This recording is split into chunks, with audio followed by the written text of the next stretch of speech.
Hello dear students, welcome to lecture 14 of Security of Information Systems. Today's lecture will be a special one. We will see the top 10 threats to the developers in the security area from OWASP Foundation, and then we will see the injection attacks with details. So who is OWASP Foundation? Who is the OWASP Foundation?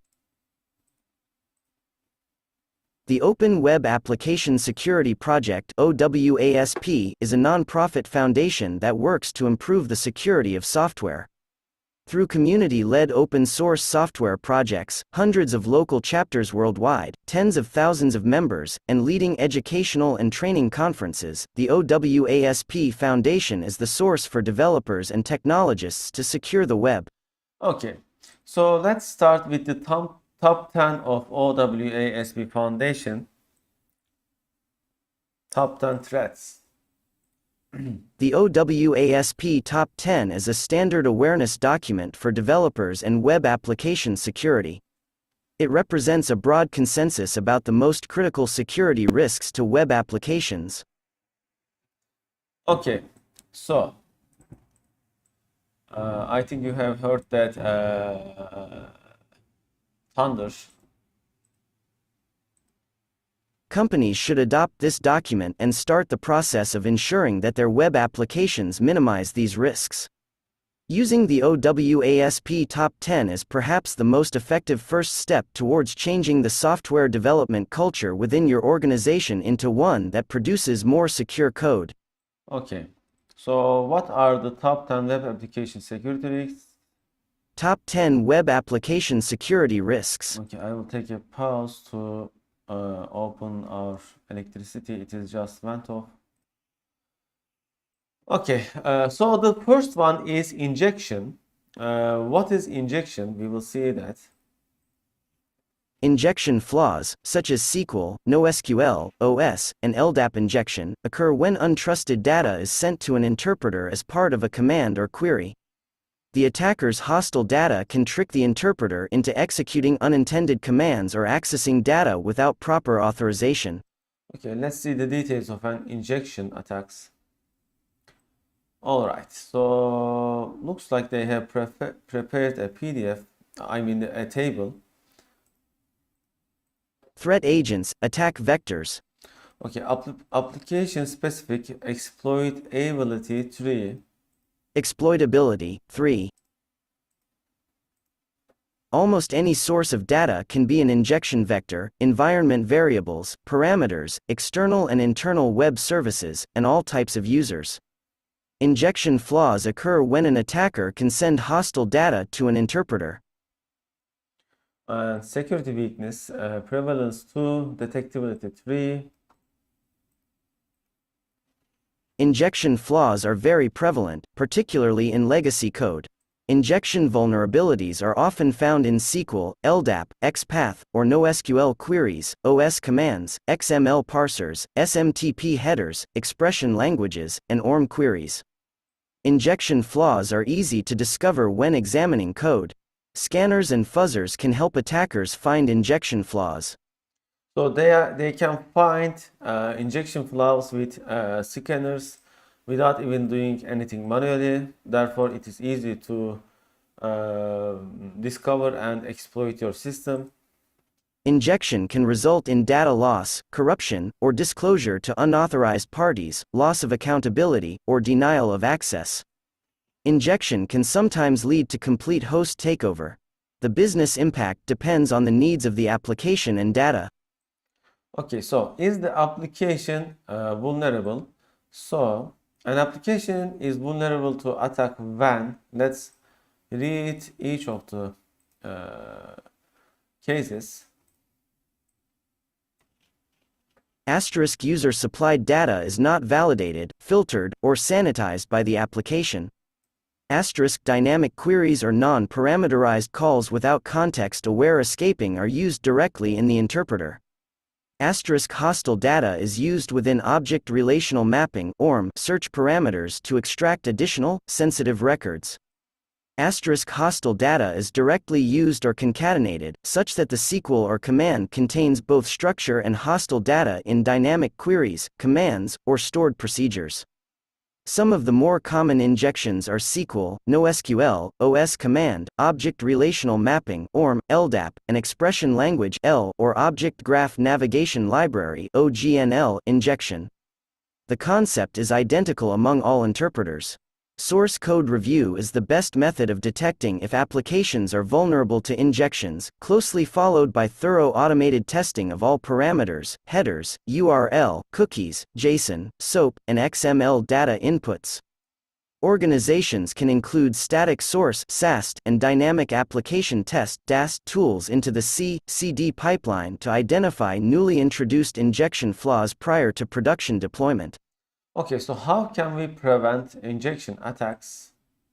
Preventing injection requires keeping data separate from commands and queries. One moment. Okay.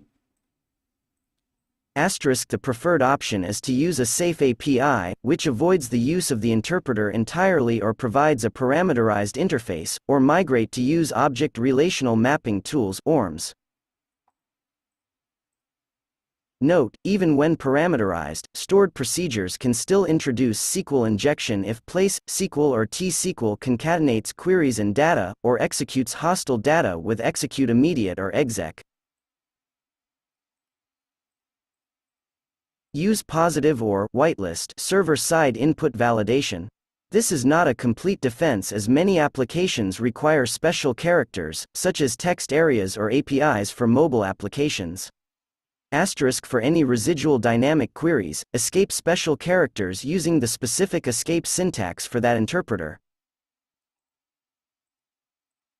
Note, SQL structure such as table names, column names, and so on cannot be escaped, and thus user-supplied structure names are dangerous. This is a common issue in report writing software.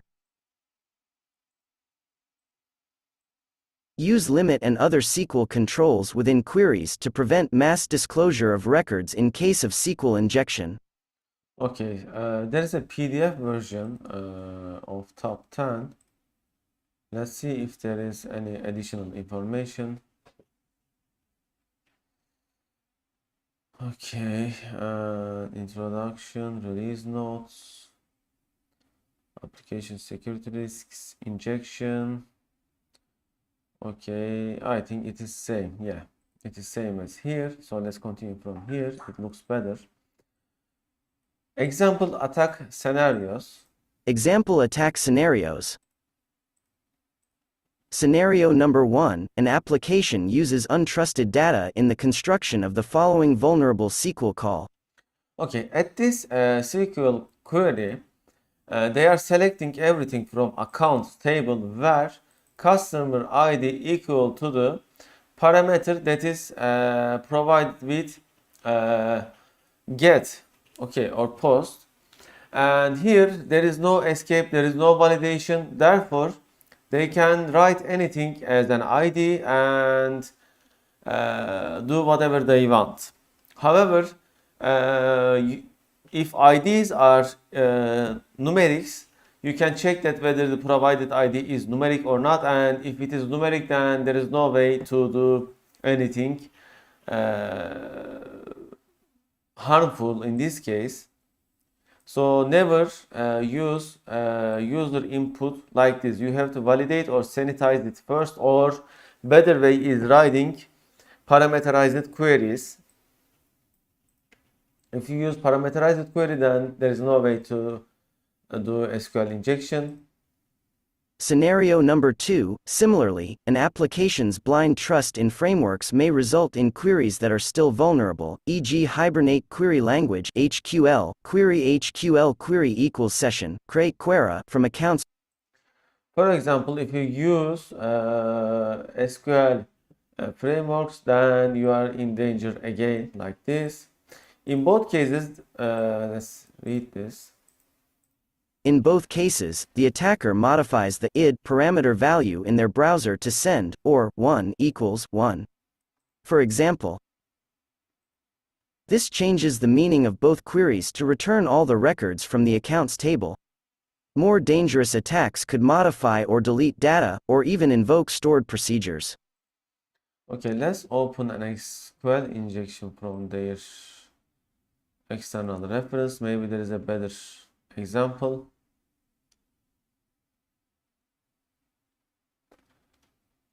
Okay, you can read it at home. For example, here, this query executes, select everything from items table where owner has this username and item name is this text, and they can change this query to something like this, and it would return everything instead of an item name. Or here they can end the query with semicolon and write delete from items, and here end the query, that would delete everything.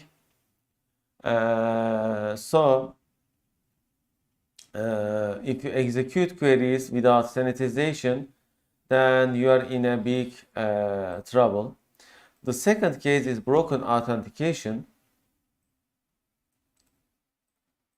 Broken authentication.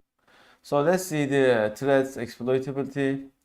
And the level exploitability is 3, prevalence and detectability 2, technical is 3.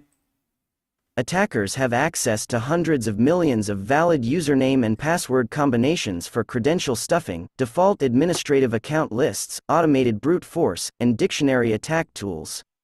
Session management attacks are well understood, particularly in relation to unexpired session tokens. Okay, so let's see the security weakness. The prevalence of broken authentication is widespread due to the design and implementation of most identity and access controls. Session management is the bedrock of authentication and access controls, and is present in all stateful applications. Attackers can detect broken authentication using manual means and exploit them using automated tools with password lists and dictionary attacks. Attackers have to gain access to only a few accounts, or just one admin account to compromise the system.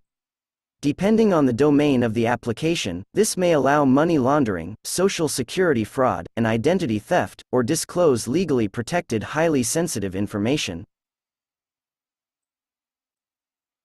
Actually, from reading this, I have just discovered a vulnerability in one of my systems that I have developed before, and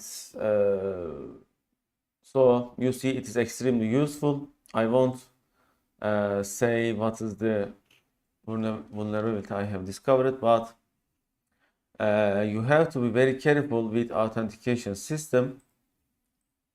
Is the application vulnerable?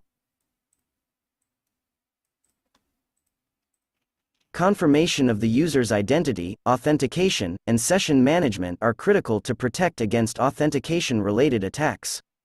There may be authentication weaknesses if the application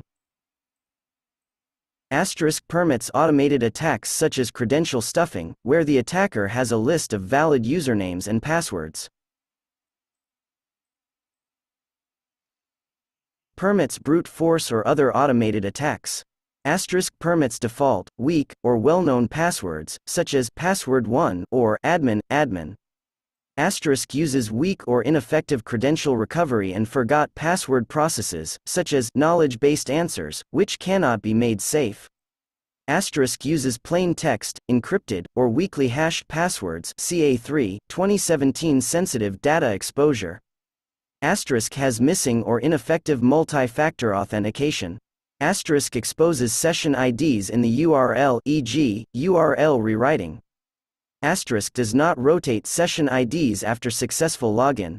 Does not properly invalidate session IDs. User sessions or authentication tokens, particularly single sign-on SSO tokens, aren't properly invalidated during logout or a period of inactivity. So how can we prevent broken authentication vulnerability? Where possible, implement multi-factor authentication to prevent automated, credential stuffing, brute force, and stolen credential reuse attacks. Do not ship or deploy with any default credentials, particularly for admin users. Implement weak password checks, such as testing new or changed passwords against a list of the top 10,000 worst passwords.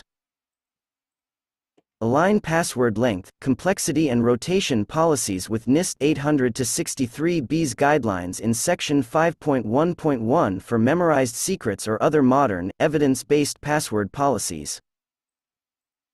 Ensure registration, credential recovery, and API pathways are hardened against account enumeration attacks by using the same messages for all outcomes. Limit or increasingly delay failed login attempts. Log all failures and alert administrators when credential stuffing, brute force, or other attacks are detected. Okay, this is extremely important. You have to limit the number of login tries or whatever you are using for authentication. So with this way you can prevent attackers to try every password combinations against an account, and they can't even try most commonly used password combinations as well. So limiting is extremely important, and you in some systems, some security high security systems even asks both verification when multiple login failures are detected and such. Okay. Use a server-side, secure, built-in session manager that generates a new random session ID with high entropy after login. Session IDs should not be in the URL, be securely stored and invalidated after logout, idle, and absolute timeouts. Okay, let's see the example attack scenarios. Scenario number 1, credential stuffing. The use of lists of known passwords is a common attack. If an application does not implement automated threat or credential stuffing protections, the application can be used as a password oracle to determine if the credentials are valid. This is so easy. If you don't take any precautions for authentication try, then they can use most commonly passwords and check them against user accounts, and probably they would have high success rate with checking hundreds of thousands of simultaneous password combinations or such if your system do not have any protection against authentication trying process. Scenario number 2, most authentication attacks occur due to the continued use of passwords as a sole factor. Once considered best practices, password rotation and complexity requirements are viewed as encouraging users to use and reuse weak passwords. Organizations are recommended to stop these practices per NIST 800-63 and use multi-factor authentication. You should not solely depend on password for authentication. Multi-factor authentication can be such as SMS verification or let's say key generators on mobile applications and such. So depending solely on password is not anymore suggested. I would say the best one is SMS verification, and mobile application based authenticators are also very strong, maybe even than SMS verification. Scenario number 3, application session timeouts aren't set properly. A user uses a public computer to access an application. Instead of selecting log out, the user simply closes the browser tab and walks away. An attacker uses the same browser an hour later, and the user is still authenticated. This is also true. You should not let authentication to remain after a long period of time or after user closes browser, unless the user let's say select explicitly keep me logged in feature. Okay, so this was the broken authentication. Let's continue with sensitive data exposure.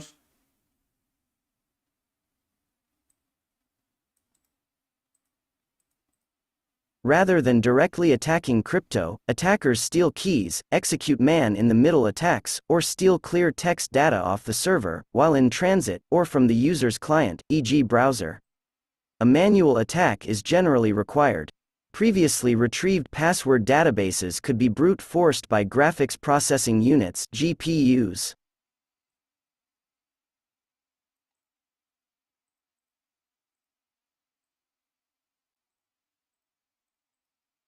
Over the last few years, this has been the most common impactful attack. The most common flaw is simply not encrypting sensitive data. When crypto is employed, weak key generation and management, and weak algorithm, protocol and cipher usage is common, particularly for weak password hashing storage techniques. For data in transit, server-side weaknesses are mainly easy to detect, but hard for data at rest. Failure frequently compromises all data that should have been protected. Typically, this information includes sensitive personal information (P) data such as health records, credentials, personal data, and credit cards, which often require protection as defined by laws or regulations such as the EU GDPR or local privacy laws. Okay, is the application vulnerable? And let's see. The first thing is to determine the protection needs of data in transit and at rest. For example, passwords, credit card numbers, health records, personal information and business secrets require extra protection, particularly if that data falls under privacy laws, e.g. EU's General Data Protection Regulation (GDPR), or regulations, e.g. financial data protection such as PCI Data Security Standard (PCI DSS). For all such data,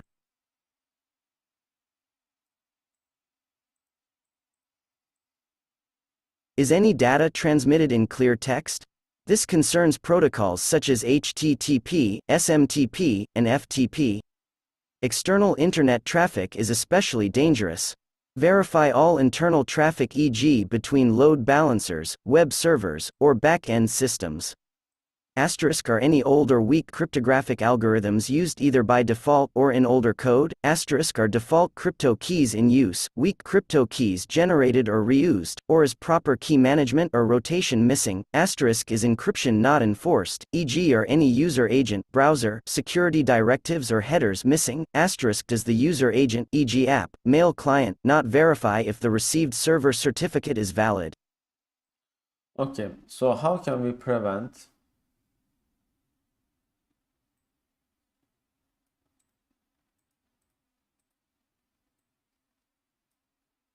Do the following, at a minimum, and consult the references, classify data processed, stored or transmitted by an application. Identify which data is sensitive according to privacy laws, regulatory requirements, or business needs. Apply controls as per the classification. Don't store sensitive data unnecessarily. Discard it as soon as possible or use PCI DSS compliant tokenization or even truncation. Data that is not retained cannot be stolen. Make sure to encrypt all sensitive data at rest. Ensure up-to-date and strong standard algorithms, protocols, and keys are in place. Use proper key management. Encrypt all data in transit with secure protocols such as TLS with perfect forward secrecy, PFS, ciphers, cipher prioritization by the server, and secure parameters. Enforce encryption using directives like HTTP Strict Transport Security (HSTS). Disable caching for response that contain sensitive data. Store passwords using strong adaptive and salted hashing functions with a work factor, delay factor, such as Argon2, script, BCRYPT or PBKDF2. Verify independently the effectiveness of configuration and settings. Okay, I would say that the most important thing is using HTTPS, which means using TSL when doing communication over the internet. Even if you are using SMTP or FTP, there is a secure communication. And hashing, encrypting the sensitive data. If you are using let's say secure encryption, which uses two different keys, and each side has the key, and both keys are required. End-to-end encryption, it is the best way, such as WhatsApp using. Also, when you are storing passwords in your system, user passwords, make sure that you are hashing them, but you are using assalted hashes. Because if you just simply use hashes, then they can use rainbow tables to crack those password hashes. However, if you use salted hashing, then there is no way for them to crack them. And let's see some example attack scenarios. Example attack scenarios. Scenario number 1, an application encrypts credit card numbers in a database using automatic database encryption. However, this data is automatically decrypted when retrieved, allowing a SQL injection flaw to retrieve credit card numbers in clear text. Let's see scenario 2. Scenario number 2, a site doesn't use or enforce TLS for all pages or supports weak encryption. An attacker monitors network traffic, e.g. at an insecure wireless network, downgrades connections from HTTPS to HTTP, intercepts requests, and steals the user's session cookie. The attacker then replays this cookie and hijacks the user's authenticated session, accessing or modifying the user's private data. Instead of the above, they could alter all transported data, e.g. the recipient of a money transfer. Okay, so you see how much it is critical. If they can steal your cookie, then they can access your account without needing to know your password. So in the session management, there could be extra checks, such as that session will be particular to only that browser information. However, it can be also forged, or maybe for only that IP address. Then it means that you have to take extra precautions and always use a properly set up TSL. Okay. Scenario number 3, the password database uses unsalted or simple hashes to store everyone's passwords. A file upload flaw allows an attacker to retrieve the password database. All the unsalted hashes can be exposed with a rainbow table of pre-calculated hashes. Hashes generated by simple or fast hash functions may be cracked by GPUs, even if they were salted. Okay, so this was related to sensitive data exposure, and the next one, I will take a pause. All right, so XML external entities, let's see. Attackers can exploit vulnerable XML processors if they can upload XML or include hostile content in an XML document, exploiting vulnerable code, dependencies or integrations. By default, many older XML processors allow specification of an external entity, a URI that is dereferenced and evaluated during XML processing. SAST tools can discover this issue by inspecting dependencies and configuration.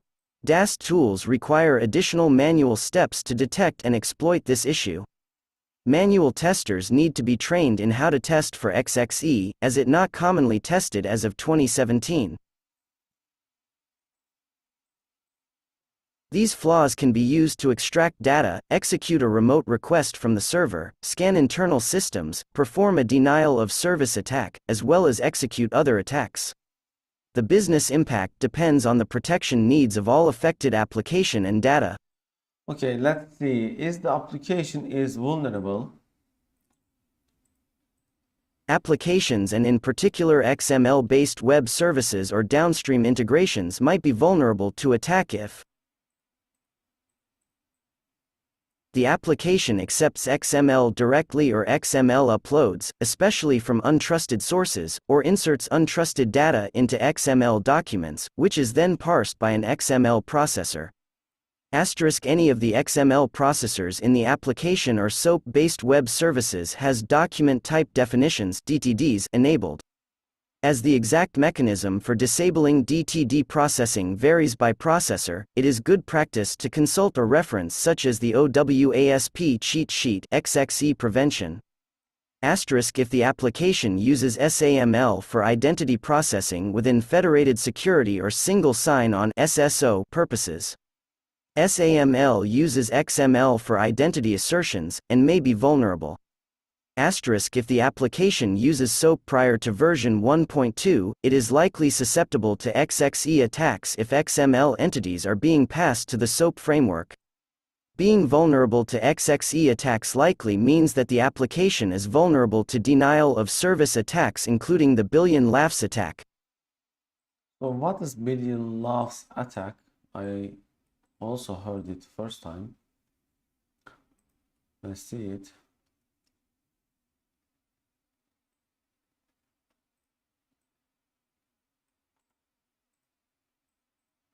In computer security, a billion laughs attack is a type of denial of service (DOS) attack which is aimed at parsers of XML documents. 1. It is also referred to as an XML bomb or as an exponential entity expansion attack. 2.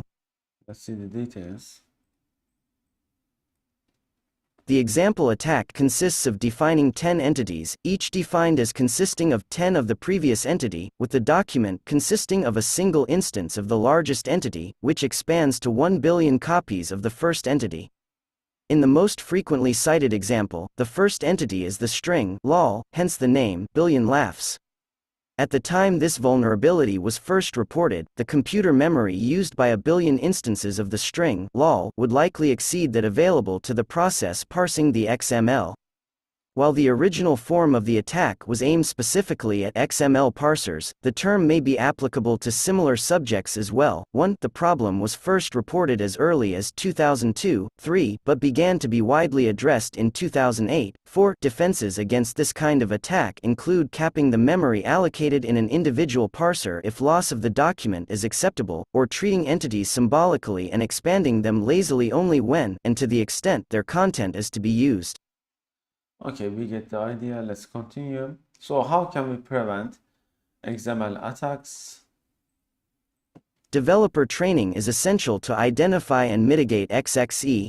Besides that, preventing XXE requires, whenever possible, use less complex data formats such as JSON, and avoiding serialization of sensitive data. Asterisk patch or upgrade all XML processors and libraries in use by the application or on the underlying operating system. Use dependency checkers. Update SOAP to SOAP 1.2 or higher.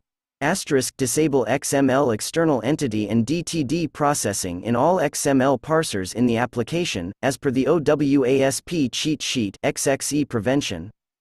Asterisk implement positive whitelisting, server-side input validation, filtering, or sanitization to prevent hostile data within XML documents, headers, or nodes. Asterisk verify that XML or XSL file upload functionality validates incoming XML using XSD validation or similar. Asterisk SAS tools can help detect XXE in source code, although manual code review is the best alternative in large, complex applications with many integrations. If these controls are not possible, consider using virtual patching, API security gateways, or web application firewalls (WAFs) to detect, monitor, and block XXE attacks. So let's see an example attack scenario. Numerous public XXE issues have been discovered, including attacking embedded devices. XXE occurs in a lot of unexpected places, including deeply nested dependencies. The easiest way is to upload a malicious XML file. If accepted, scenario number 1, the attacker attempts to extract data from the server. So how does the attacker do that? There is entity XXA system file etc password.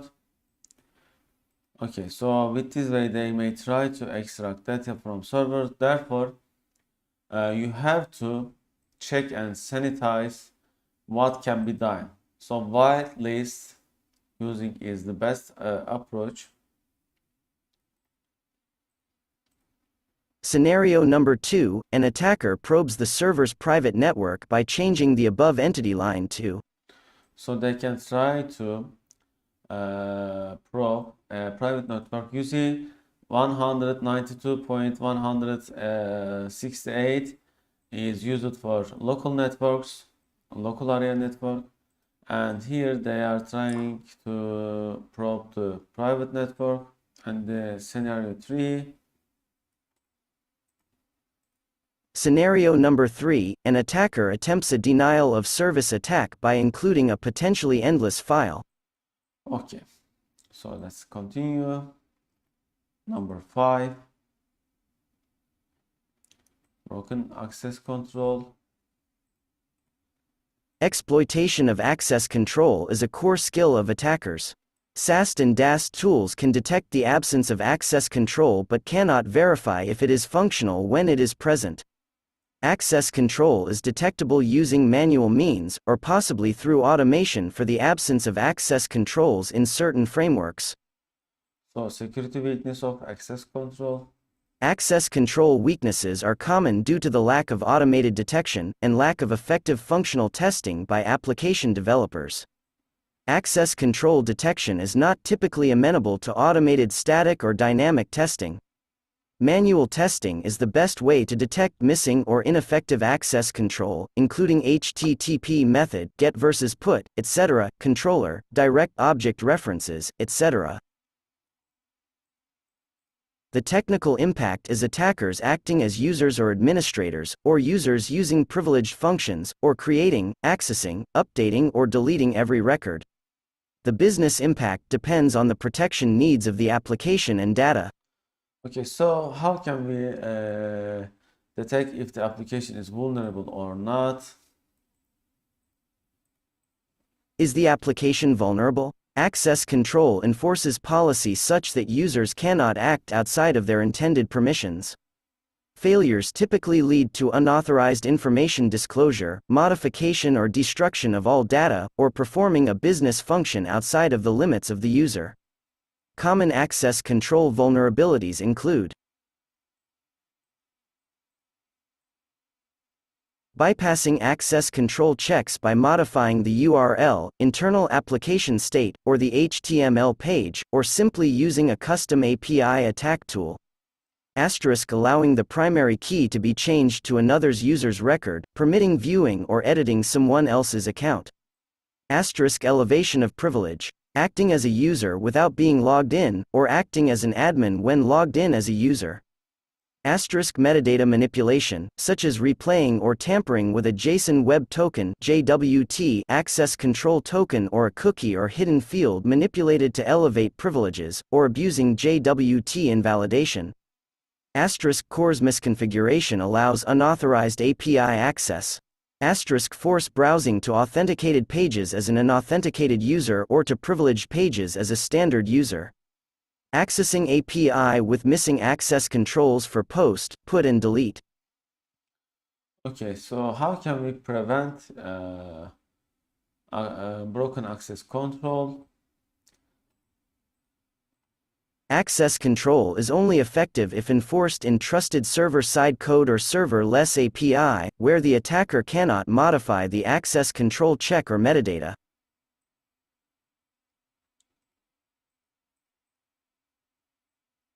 With the exception of public resources, deny by default.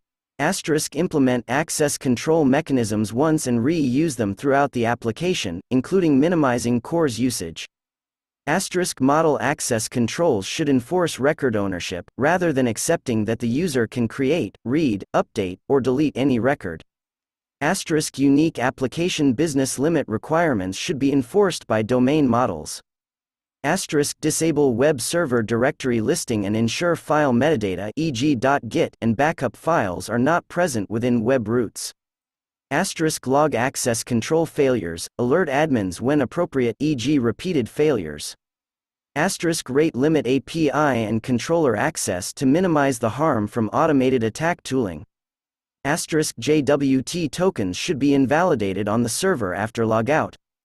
Developers and QA staff should include functional access control unit and integration tests. Example attack scenarios.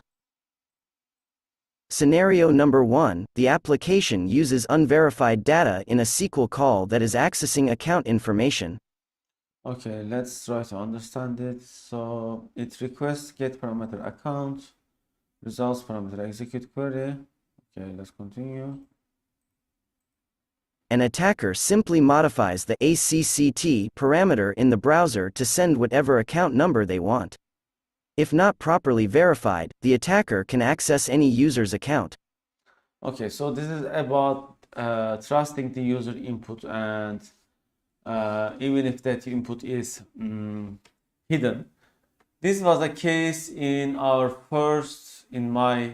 first developed web application. I have trusted post data of the user because it is hidden, as you know, and it is posted with hidden web forms. However, it was one of the most easy way to modify data in an unwanted way. Therefore, after that, I have learned that never trust any user sent data. Always verify it, always validate it, always sanitize it. Okay. So in this case, it is about trusting the user input data. Scenario number 2, an attacker simply force browses to target URLs. Admin rights are required for access to the admin page. Also, never think as that your hidden pages or APIs, web services cannot be found. They can be found, they can be leaked somehow. Therefore, make sure that even those hidden pages, even if those pages or services or APIs are hidden, you are using the standard authorization and authentication. Okay.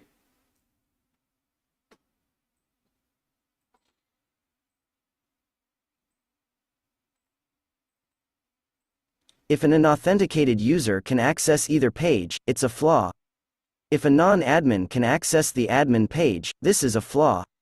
Okay, so okay, let's continue. Security misconfiguration. So Attackers will often attempt to exploit unpatched flaws or access default accounts, unused pages, unprotected files and directories, etc. to gain unauthorized access or knowledge of the system. security weakness. Security misconfiguration can happen at any level of an application stack, including the network services, platform, web server, application server, database, frameworks, custom code, and pre-installed virtual machines, containers, or storage. Automated scanners are useful for detecting misconfigurations, use of default accounts or configurations, unnecessary services, legacy options, etc. Such flaws frequently give attackers unauthorized access to some system data or functionality. Occasionally, such flaws result in a complete system compromise. The business impact depends on the protection needs of the application and data. So is the application vulnerable? Is the application vulnerable? The application might be vulnerable if the application is missing appropriate security hardening across any part of the application stack, or improperly configured permissions on cloud services.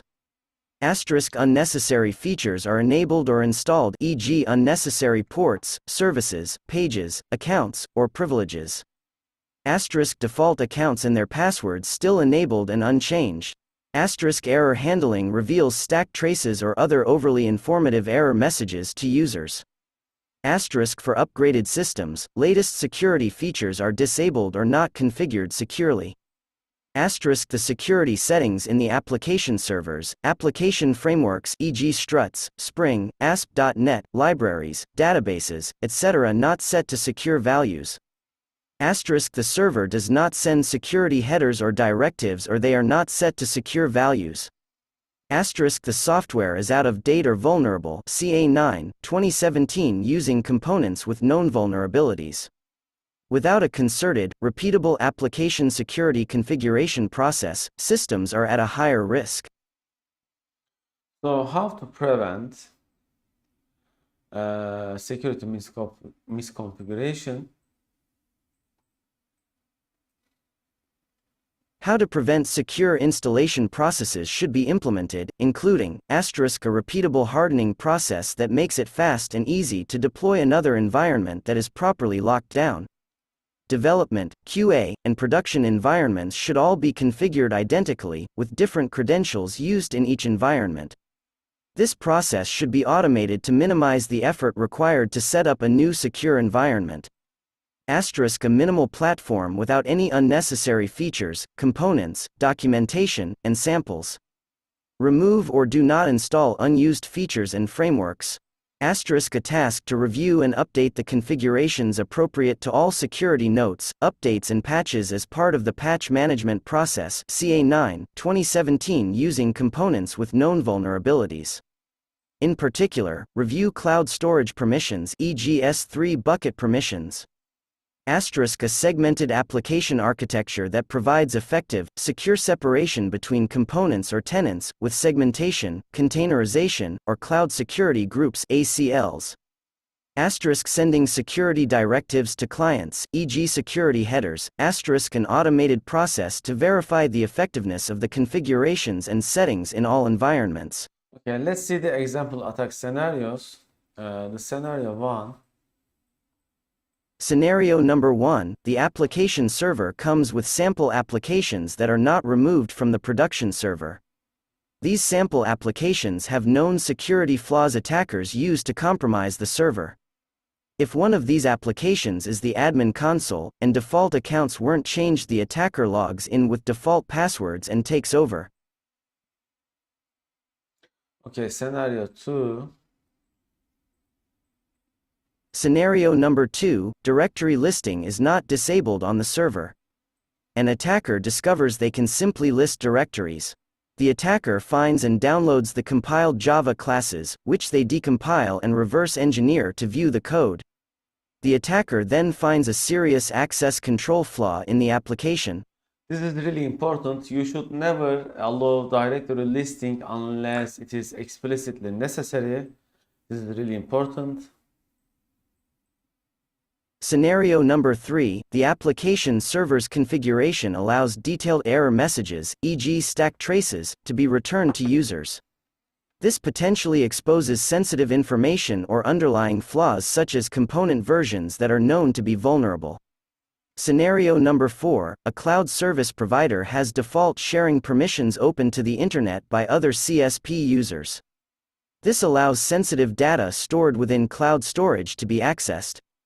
Okay, scenario number 3 is another thing that I have encountered. Sometimes even in government websites, I see that they are displaying the full error, either in PHP or either in ASP.NET, and it is extremely wrong. Okay, so you should handle the unhandled exception message and do not show clients, browsers the full exception stack. For example, output ASP.NET. I am sure that you have even encountered them such as this. For example, an example message shown here. Even on government websites or even on corporate websites, sometimes I see they don't hide the full exception message. So this can lead data exposure, like said here, and it can cause security vulnerabilities. Okay, let's continue. And this is another very important one. Cross-site scripting XSS. And this is also a very common one. Automated tools can detect and exploit all three forms of XSS, and there are freely available exploitation frameworks.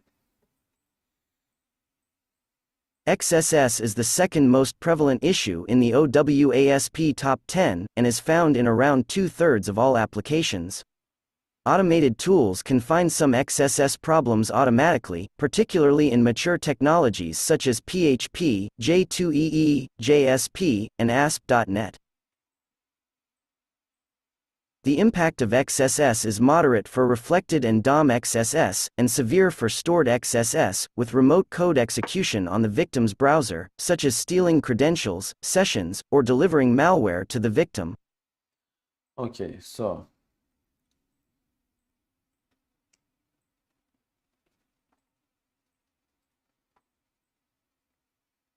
Is the application vulnerable? There are three forms of XSS, usually targeting users' browsers. Reflected XSS, the application or API includes unvalidated and unescaped user input as part of HTML output. A successful attack can allow the attacker to execute arbitrary HTML and JavaScript in the victim's browser. Typically, the user will need to interact with some malicious link that points to an attacker-controlled page, such as malicious watering hole websites, advertisements, or similar. Stored XSS, the application or API stores unsanitized user input that is viewed at a later time by another user or an administrator. Stored XSS is often considered a high or critical risk. DOM XSS, JavaScript frameworks, single-page applications, and APIs that dynamically include attacker-controllable data to a page are vulnerable to DOM XSS. Ideally, the application would not send attacker-controllable data to unsafe JavaScript APIs. Typical XSS attacks include session stealing, account takeover, MFA bypass, DOM node replacement or defacement, such as Trojan login panels, attacks against the user's browser such as malicious software downloads, key logging, and other client-side attacks. So you see they are extremely serious and common and easy to achieve if the user input is not sanitized. Okay. How to prevent? Preventing XSS requires separation of untrusted data from active browser content. This can be achieved by using frameworks that automatically escape XSS by design, such as the latest Ruby on Rails, React.js. Learn the limitations of each framework's XSS protection and appropriately handle the use cases which are not covered. Escaping untrusted HTTP request data based on the context in the HTML output body, attribute, JavaScript, CSS, or URL will resolve reflected and stored XSS vulnerabilities. The OWASP cheat sheet XSS Prevention has details on the required data escaping techniques. Applying context-sensitive encoding when modifying the browser document on the client side acts against DOM XSS. When this cannot be avoided, similar context-sensitive escaping techniques can be applied to browser APIs as described in the OWASP cheat sheet, DOM-based XSS Prevention. Enabling a Content Security Policy (CSP) as a defense in-depth mitigating control against XSS. It is effective if no other vulnerabilities exist that would allow placing malicious code via local file includes e.g. path traversal overwrites or vulnerable libraries from permitted content delivery networks. Okay, so I will show you how to escape properly in ASP.NET.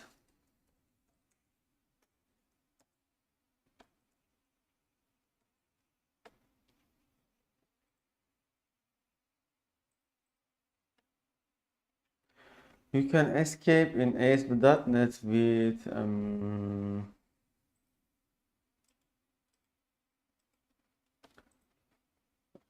something like this.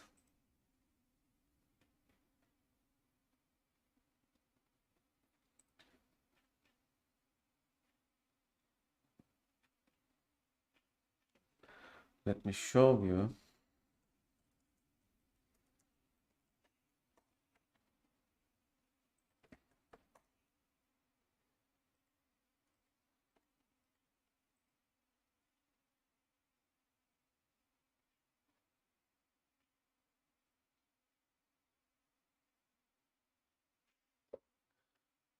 Okay.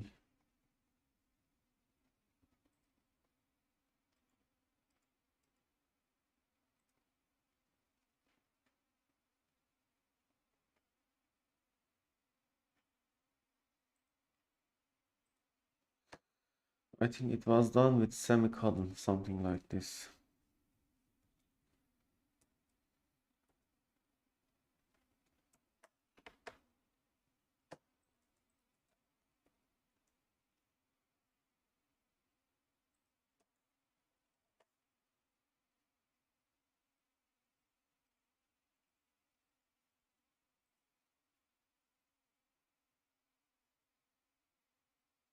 You can use HTTP to the HTML encode, but I think here, you see, if you write your code like this in ASP.NET, it automatically encodes your input, therefore it is getting escaped. I think there's an article related to it here. Here, new syntax for HTML encoding output. If you write your output within like this in ASP.NET, then it will be encoded and it will prevent XSS attacks. Today's post covers a small, but very useful, new syntax feature being introduced with ASP.NET 4, which is the ability to automatically HTML encode output within code nuggets. This helps protect your applications and sites against cross-site script injection (XSS) and HTML injection attacks, and enables you to do so using a nice, concise syntax. And instead of writing like this with a equal sign, you write like this and it automatically encodes your input. You see here instead of this one. Okay, and it may change according to other programming languages, of course. So they have some cross-site script preventing cheat sheet. You see it is under OWASP cheat sheet series. You can read this as well. It looks like pretty detailed. And there is another article, DOM-based XSS prevention sheets.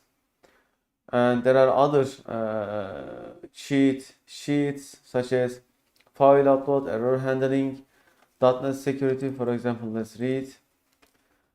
This page intends to provide quick, basic .NET security tips for developers, updating framework, security announcements, data access, use parameterized SQL. This is really important. When you do a query against the database, you should use parameterized query like this.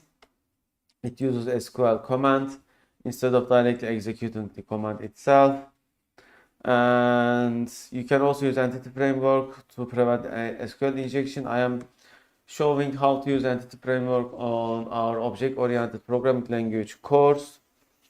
And you can also use encryption, but it says never ever write your own encryption. Use Windows Data Protection API, lockdown configuration file, and use HTTPS, require SSL, implement custom errors, make sure tracing turn it off, HTTP validation and encoding, forms authentication, MVC guidelines, injection, and other things. They also show examples. Validate anti-forgery token, auto validate anti-forgery token. Okay. Cross scripting, components with non-variables, insufficient logging and monitoring, and log all errors in the application. Application use exception handler. I also have something like this in my websites that I develop. There are also other ones such as PHP configuration, REST security, SQL injection prevention, TLS cipher string, and actually you should have idea in all of these cheat sheets if you are developing application based on them. For example, deserialization. I also use serialization and deserialization in my C# applications. Okay, and let's continue to example attack scenarios. So scenario 1. Scenario number 1, the application uses untrusted data in the construction of the following HTML snippet without validation or escaping. Okay, so there is input name, credit card type, text value, request parameter CC. The attacker modifies the CC parameter in the browser to get attacker.com CGI bin cookie CGI full document cookie script. Let's read it. This attack causes the victim's session ID to be sent to the attacker's website, allowing the attacker to hijack the user's current session. Note, attackers can use XSS to defeat any automated cross-site request forgery (CSRF) defense the application might employ. Okay, and that was a good example. Let's do insecure deserialization. Okay, I will take a pause. Okay, let's continue with insecure deserialization. Exploitation of deserialization is somewhat difficult, as off-the-shelf exploits rarely work without changes or tweaks to the underlying exploit code. So you see its exploitability is only 1. This issue is included in the top 10 based on an industry survey and not on quantifiable data. Some tools can discover deserialization flaws, but human assistance is frequently needed to validate the problem. It is expected that prevalence data for deserialization flaws will increase as tooling is developed to help identify and address it. The impact of deserialization flaws cannot be overstated. These flaws can lead to remote code execution attacks, one of the most serious attacks possible. The business impact depends on the protection needs of the application and data. Is the application vulnerable? Applications and APIs will be vulnerable if they deserialize hostile or tampered objects supplied by an attacker. This can result in two primary types of attacks: object and data structure related attacks, where the attacker modifies application logic or achieves arbitrary remote code execution if there are classes available to the application that can change behavior during or after deserialization. Typical data tampering attacks, such as access control related attacks where existing data structures are used but the content is changed. Serialization may be used in applications for remote and inter-process communication (RPC, IPC), wire protocols, web services, message brokers, caching, persistence, databases, cache servers, file systems, HTTP cookies, HTML form parameters, API authentication tokens. How to prevent. The only safe architectural pattern is not to accept serialized objects from untrusted sources or to use serialization mediums that only permit primitive data types. If that is not possible, consider one of more of the following: implementing integrity checks such as digital signatures on any serialized objects to prevent hostile object creation or data tampering.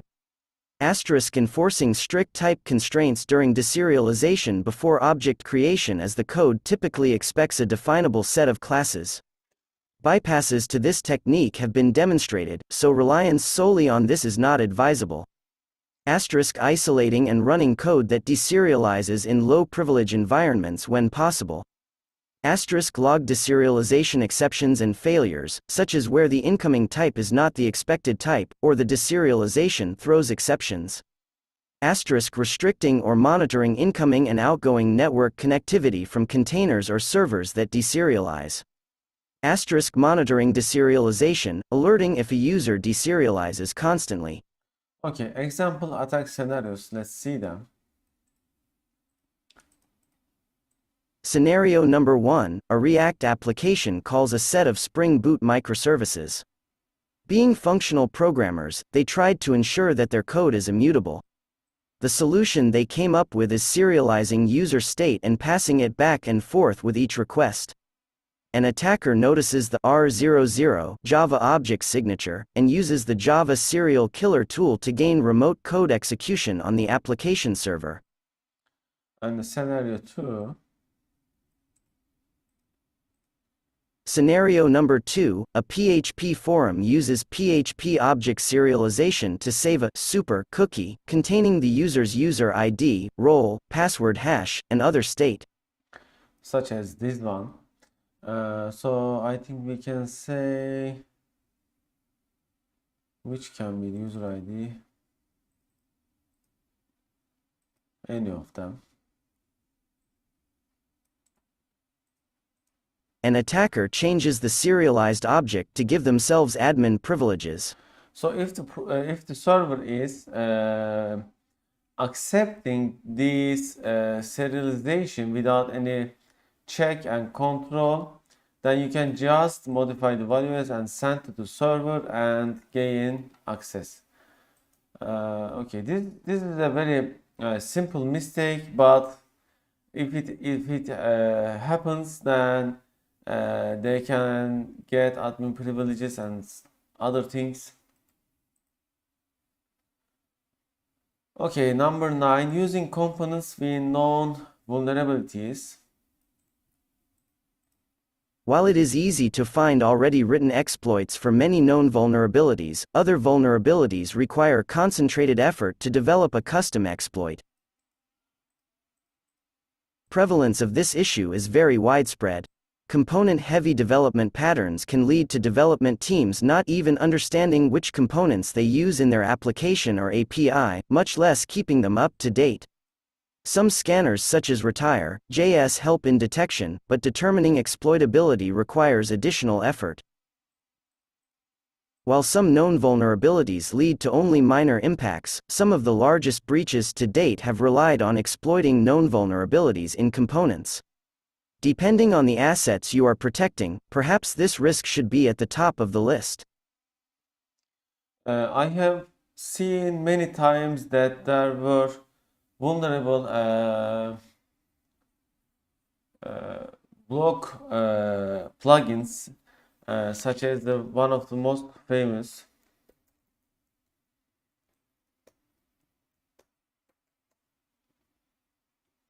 Okay, WordPress. There were many vulnerable WordPress plugins.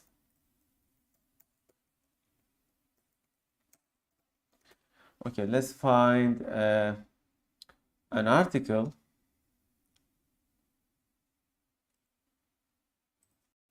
Okay, this is the recent one.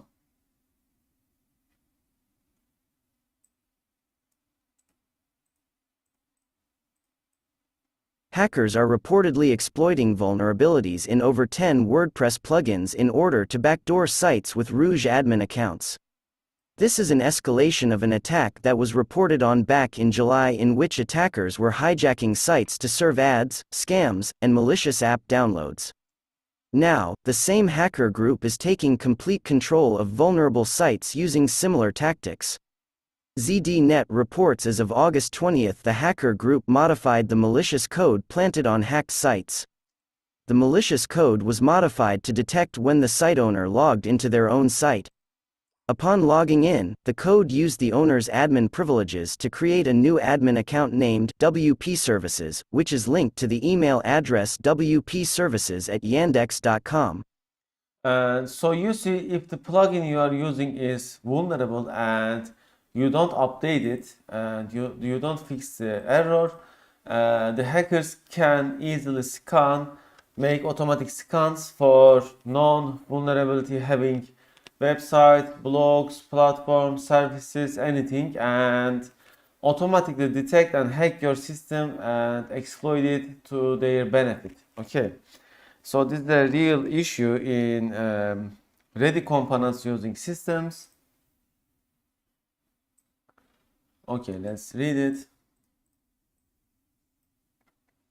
Is the application vulnerable? You are likely vulnerable, asterisk, if you do not know the versions of all components you use, both client-side and server-side. This includes components you directly use as well as nested dependencies. Asterisk if software is vulnerable, unsupported, or out of date. This includes the OS, Web Application Server, Database Management System (DBMS), applications, APIs and all components, runtime environments, and libraries. Asterisk if you do not scan for vulnerabilities regularly and subscribe to security bulletins related to the components you use. Asterisk if you do not fix or upgrade the underlying platform, frameworks, and dependencies in a risk-based, timely fashion. This commonly happens in environments when patching is a monthly or quarterly task under change control, which leaves organizations open to many days or months of unnecessary exposure to fixed vulnerabilities. Asterisk if software developers do not test the compatibility of updated, upgraded, or patched libraries. Asterisk if you do not secure the component's configurations, CA6, 2017 security misconfiguration. Okay. And how to prevent such vulnerability? There should be a patch management process in place to remove unused dependencies, unnecessary features, components, files, and documentation. Continuously inventory the versions of both client-side and server-side components, e.g. frameworks, libraries, and their dependencies using tools like versions, dependency check, retire, JS, etc. Continuously monitor sources like CVE and NVD for vulnerabilities in the components. Use software composition analysis tools to automate the process. Subscribe to email alerts for security vulnerabilities related to components you use. Only obtain components from official sources over secure links. Prefer signed packages to reduce the chance of including a modified, malicious component. Monitor for libraries and components that are unmaintained or do not create security patches for older versions. If patching is not possible, consider deploying a virtual patch to monitor, detect, or protect against the discovered issue. Every organization must ensure that there is an ongoing plan for monitoring, triaging, and applying updates or configuration changes for the lifetime of the application or portfolio. Example attack scenarios. Scenario number 1, components typically run with the same privileges as the application itself, so flaws in any component can result in serious impact. Such flaws can be accidental, e.g. coding error, or intentional, e.g. backdoor in component. Some example exploitable component vulnerabilities discovered are CVE 20175638, a struts2 remote code execution vulnerability that enables execution of arbitrary code on the server, has been blamed for significant breaches. While Internet of Things (IoT) are frequently difficult or impossible to patch, the importance of patching them can be great, e.g. biomedical devices. There are automated tools to help attackers find unpatched or misconfigured systems. For example, the Shodan IoT search engine can help you find devices that still suffer from Heartbleed vulnerability that was patched in April 2014. Okay, and the last part of the top 10 list. Insufficient logging and monitoring. Exploitation of insufficient logging and monitoring is the bedrock of nearly every major incident. Attackers rely on the lack of monitoring and timely response to achieve their goals without being detected. This issue is included in the top 10 based on an industry survey. One strategy for determining if you have sufficient monitoring is to examine the logs following penetration testing. The tester's actions should be recorded sufficiently to understand what damages they may have inflicted. Most successful attacks start with vulnerability probing. Allowing such probes to continue can raise the likelihood of successful exploit to nearly 100%. In 2016, identifying a breach took an average of 191 days, plenty of time for damage to be inflicted. So not only discovering the vulnerability, but also the time left for exploiters, for hackers to exploit your system matters. So if you have necessary tools, one moment. Okay. All right. So is the application vulnerable? Insufficient logging, detection, monitoring and active response occurs anytime. Auditable events, such as logins, failed logins, and high-value transactions are not logged. Warnings and errors generate no, inadequate, or unclear log messages. Logs of applications and APIs are not monitored for suspicious activity. Logs are only stored locally. Appropriate alerting thresholds and response escalation processes are not in place or effective. Penetration testing and scans by DAST tools such as OWASP ZAP do not trigger alerts. The application is unable to detect, escalate, or alert for active attacks in real time or near real time. You are vulnerable to information leakage if you make logging and alerting events visible to a user or an attacker. CA3, 2017 Sensitive Data Exposure. Okay, there are vulnerability scanning tools. Let's see if not any of them are free. Yes, there are some free ones. There's open source ones, open source. So let's see them. Free, simple, distributed, intelligent, powerful, friendly. And how does it work? It scans the website, I guess. License program. There are also some open source ones. Grabber. Okay, let's see.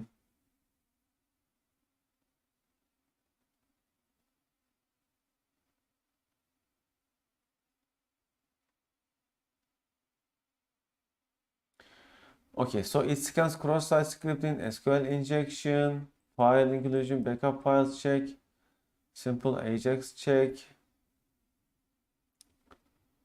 and such.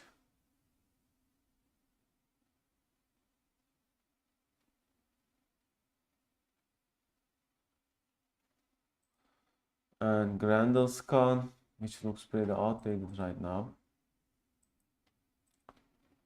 Let's see this one. There is license. Okay, so you can use some ready tools to scan vulnerabilities in your system. You see there are so many ones, and I don't know which one of them are best. Some of them are open source, free. For example, there is this one. And Python powered open source. There's blog of it. Let's look. Documentation.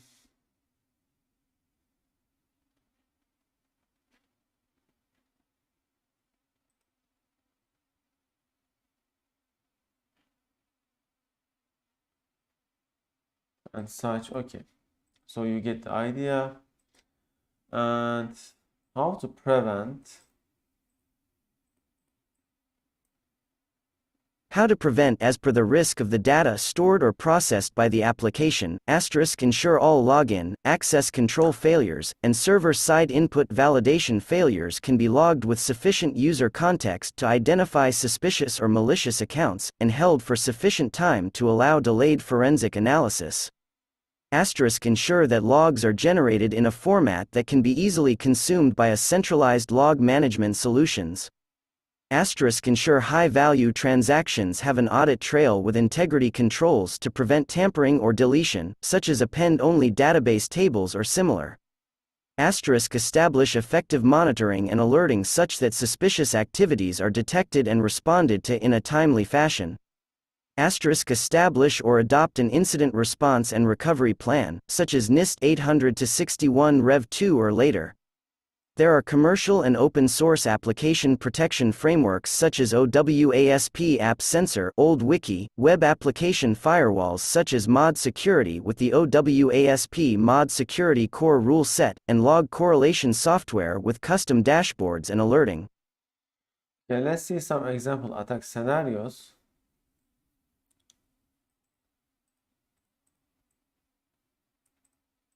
Scenario number 1, an open-source project forum software run by a small team was hacked using a flaw in its software. The attackers managed to wipe out the internal source code repository containing the next version, and all of the forum contents. Although source could be recovered, the lack of monitoring, logging or alerting led to a far worse breach. The forum software project is no longer active as a result of this issue. Scenario number 2, an attacker uses scans for users using a common password. They can take over all accounts using this password. For all other users, this scan leaves only one false login behind. After some days, this may be repeated with a different password. Scenario number 3, a major US retailer reportedly had an internal malware analysis sandbox analyzing attachments. The sandbox software had detected potentially unwanted software, but no one responded to this detection. The sandbox had been producing warnings for some time before the breach was detected due to fraudulent card transactions by an external bank. Okay, so we have seen the top 10 application security risks. Of course, there could be more security risks as well. And now we will see injection attacks. I think which one is the most dangerous one. Okay, so let's start.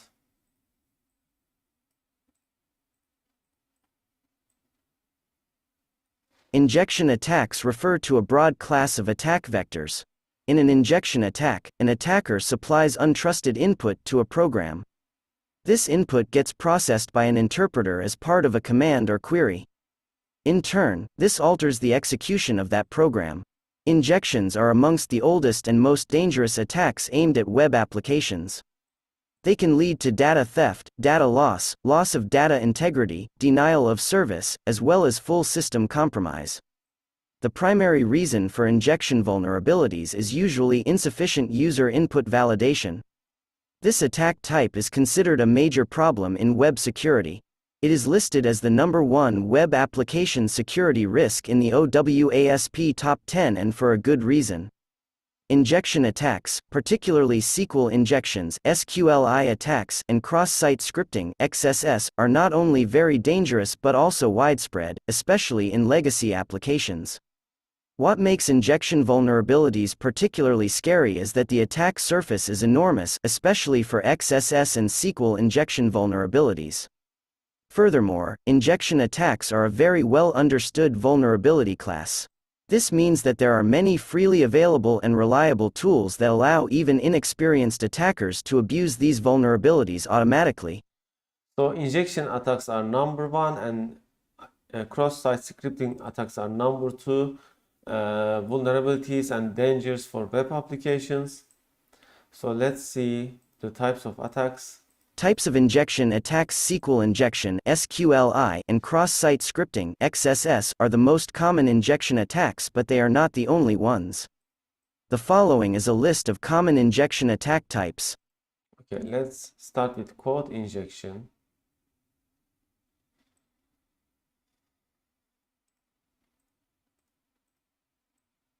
Code injection or remote code execution (RCE) enables the attacker to execute malicious code as a result of an injection attack. Code injection attacks are different than command injection attacks. Attacker capabilities depend on the limits of the server-side interpreter, for example, PHP, Python, and more. In some cases, an attacker may be able to escalate from code injection to command injection.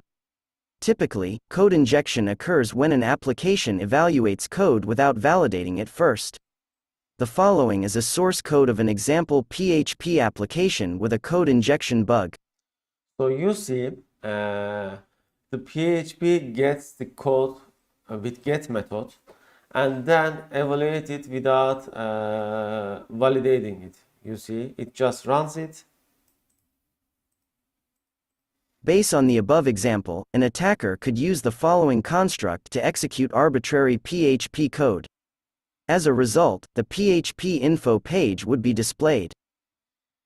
Okay, and then OS command execution. An attacker may be able to escalate a code injection vulnerability even further by executing arbitrary operating system commands on the server. Based on the example above, the attacker can execute the WOMI shell command using the system function in PHP. Like this.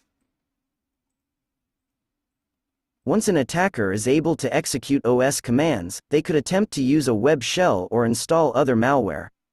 From there, an attacker may even attempt to compromise other internal systems. Finding and preventing code injection vulnerabilities. Fortunately, it's easy to test if your website or web. Okay, there is some advertisement here.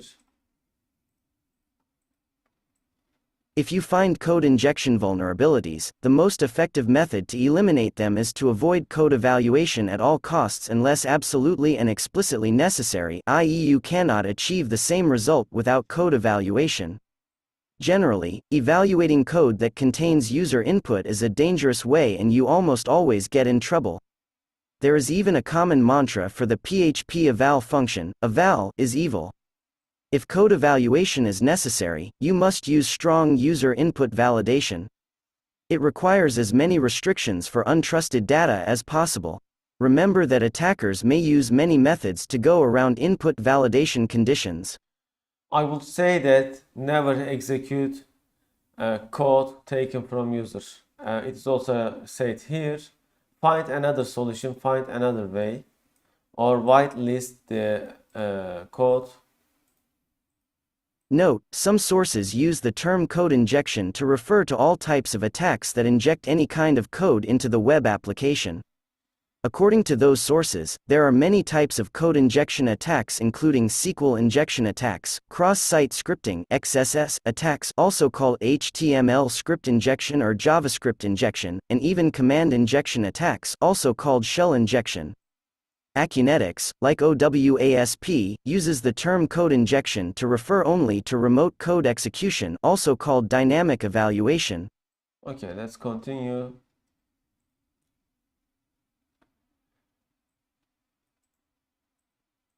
What are CRLF injection attacks?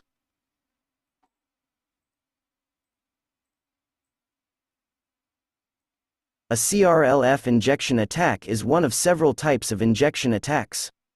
It can be used to escalate to more malicious attacks such as cross-site scripting (XSS), page injection, web cache poisoning, cache-based defacement, and more. A CRLF injection vulnerability exists if an attacker can inject the CRLF characters into a web application, for example using a user input form or an HTTP request. The CRLF abbreviation refers to carriage return and line feed.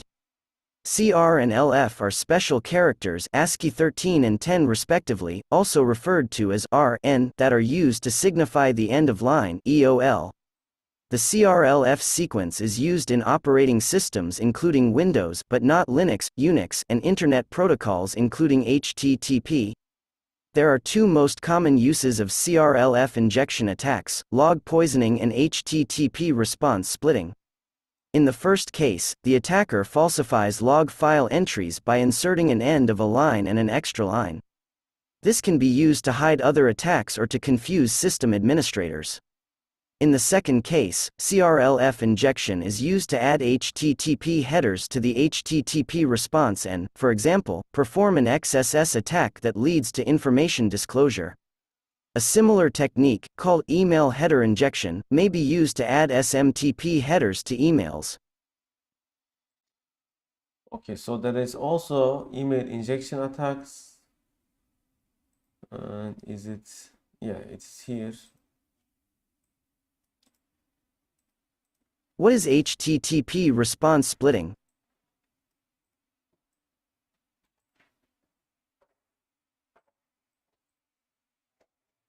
The HTTP protocol uses the CRLF character sequence to signify where one header ends and another begins.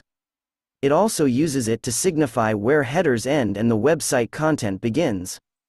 If the attacker inserts a single CRLF, they can add a new header. If it is, for example, a location header, the attacker can redirect the user to a different website. Criminals may use this technique for phishing or defacing.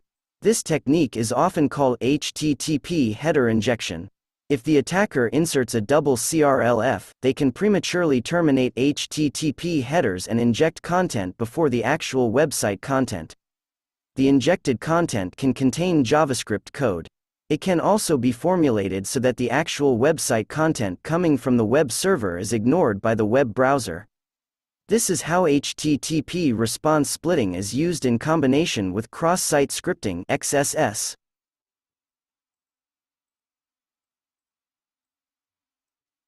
The following simplified example uses CRLF to add a fake HTTP response header, content length 0. This causes the web browser to treat this as a terminated response and begin parsing a new response. Add a fake HTTP response, HTTP 1.1200 OK. This begins the new response. Add another fake HTTP response header, content type, text, HTML. This is needed for the web browser to properly parse the content. Add yet another fake HTTP response header, content length 25. This causes the web browser to only parse the next 25 bytes. Add page content with an XSS, less than script greater than alert 1, less than, script greater than. This content has exactly 25 bytes. Because of the content length header, the web browser ignores the original content that comes from the web server. Variations of this attack can be used to poison proxy or web caches in order to get the cache to serve the attacker's content to other users. Finding and mitigating CRLF injections.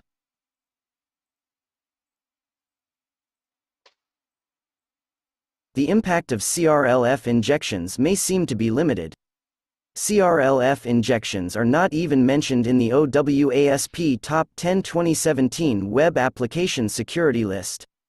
However, attackers can effectively use CRLF injections to escalate to much more serious attacks that exploit other web application vulnerabilities. Therefore, you should treat CRLF injection vulnerabilities seriously. Fortunately, it's easy to test if your website or web application is vulnerable to CRLF. Okay, so let's continue. CRLF injection vulnerabilities are usually mitigated by web frameworks automatically. Even if the vulnerability is not mitigated, it is very simple to fix. Option 1, rework your code so that content supplied by the user is never used directly in the HTTP stream. Option 2, strip any newline characters before passing content into the HTTP header. Option 3, encode the data that you pass into HTTP headers. This will effectively scramble the CR and LF codes if the attacker attempts to inject them. How to prevent CRLF injections. Dur kızım. CRLF injection vulnerabilities are usually mitigated by web frameworks automatically. Even if the vulnerability is not mitigated, it is very simple to fix. Okay, step 1, don't trust user input. This is our golden rule. Never ever trust user input. Rework your code so that content supplied by the user is never used directly in the HTTP stream. Step 2, strip new lines. Strip any new line characters before passing content into the HTTP header. Step 3, encode data. Encode the data that you pass into HTTP headers. This will effectively scramble the CR and LF codes if the attacker attempts to inject them. And okay, so these are the solutions. And cross-site scripting, I will take a pause here. All right, so cross-site scripting, we have already seen that. However, let's repeat, no harm. Cross-site scripting (XSS). Cross-site scripting (XSS) is a client-side code injection attack. The attacker aims to execute malicious scripts in a web browser of the victim by including malicious code in a legitimate web page or web application. The actual attack occurs when the victim visits the web page or web application that executes the malicious code. The web page or web application becomes a vehicle to deliver the malicious script to the user's browser. Vulnerable vehicles that are commonly used for cross-site scripting attacks are forums, message boards, and web pages that allow comments. A web page or web application is vulnerable to XSS if it uses unsanitized user input in the output that it generates. This user input must then be parsed by the victim's browser. XSS attacks are possible in VB Script, ActiveX, Flash, and even CSS. However, they are most common in JavaScript, primarily because JavaScript is fundamental to most browsing experiences.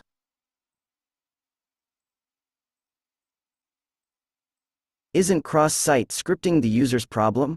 If an attacker can abuse an XSS vulnerability on a web page to execute arbitrary JavaScript in a user's browser, the security of that vulnerable website or vulnerable web application and its users has been compromised. XSS is not the user's problem like any other security vulnerability. If it is affecting your users, it affects you. Cross-site scripting may also be used to deface a website instead of targeting the user.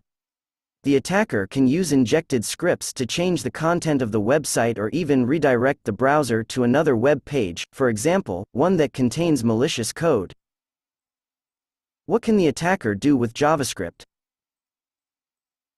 XSS vulnerabilities are perceived as less dangerous than, for example, SQL injection vulnerabilities.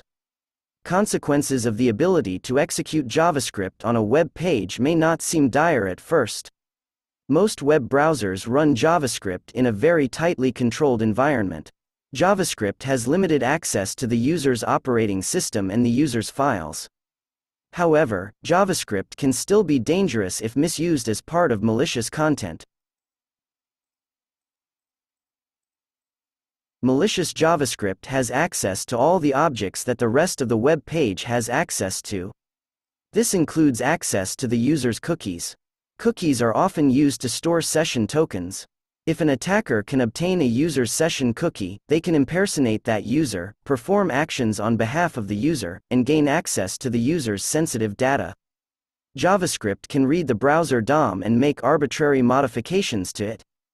Luckily, this is only possible within the page where JavaScript is running.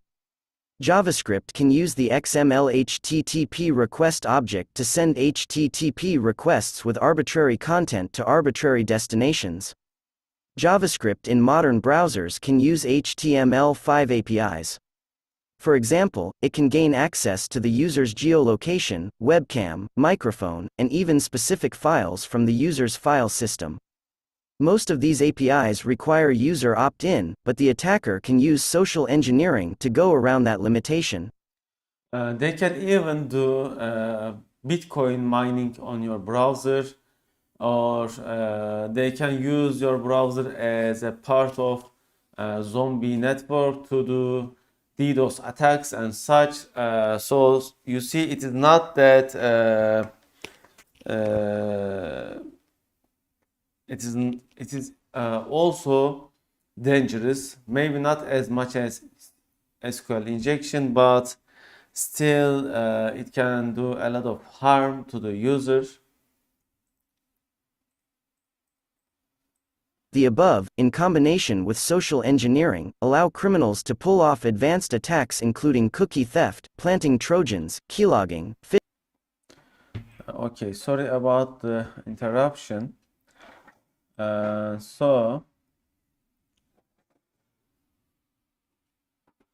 Okay. The above, in combination with social engineering, allow criminals to pull off advanced attacks including cookie theft, planting Trojans, keylogging, phishing, and identity theft. XSS vulnerabilities provide the perfect ground to escalate attacks to more serious ones. Cross-site scripting can also be used in conjunction with other types of attacks, for example, cross-site request forgery (CSRF). There are several types of cross-site scripting attacks: stored, persistent XSS, reflected, non-persistent XSS, and DOM-based XSS. You can read more about them in an article titled Types of XSS. Yeah, let's check it out too. And let's see. Okay, there is stored XSS, reflected.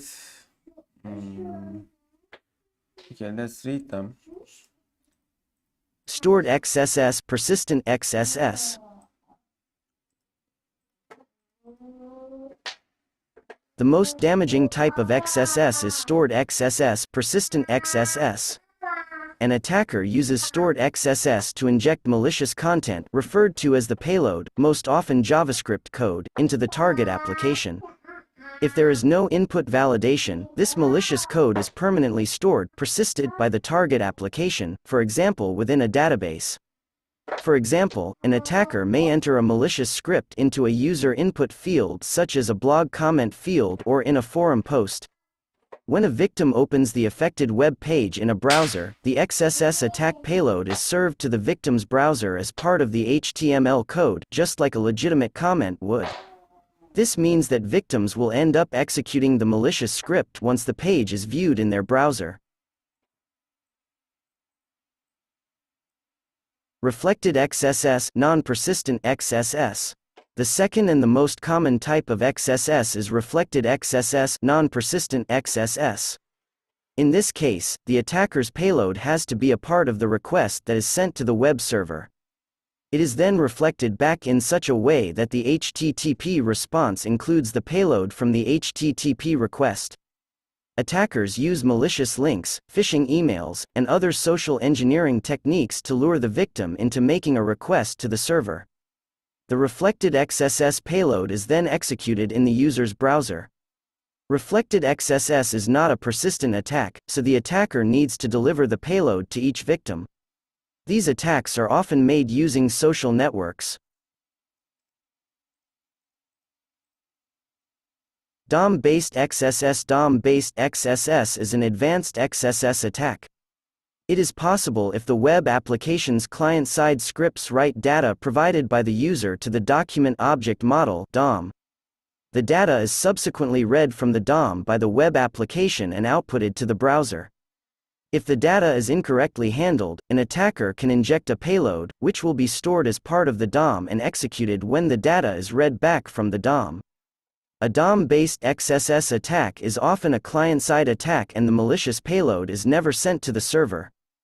This makes it even more difficult to detect for web application firewalls (WAFs) and security engineers who analyze server logs because they will never even see the attack.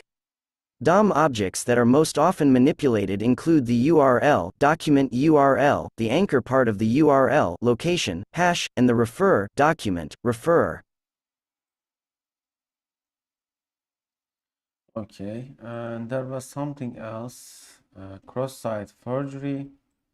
Is it here? No, let's look at this one as well. CSRF attacks, anatomy, prevention, and XSRF tokens. Cross-site request forgery, also known as CSRF, CSRF, or XSRF, is an attack whereby an attacker tricks a victim into performing actions on their behalf. The impact of the attack depends on the level of permissions that the victim has. Such attacks take advantage of the fact that a website completely trusts a user once it can confirm that the user is indeed who they say they are. Cross-site request forgery is considered a sleeping giant in the world of web application security. It is often not taken as seriously as it should, even though it can prove to be a stealthy and powerful attack if executed properly. It is also a common attack, which is why it has secured a spot on the OWASP top 10 list several times in a row.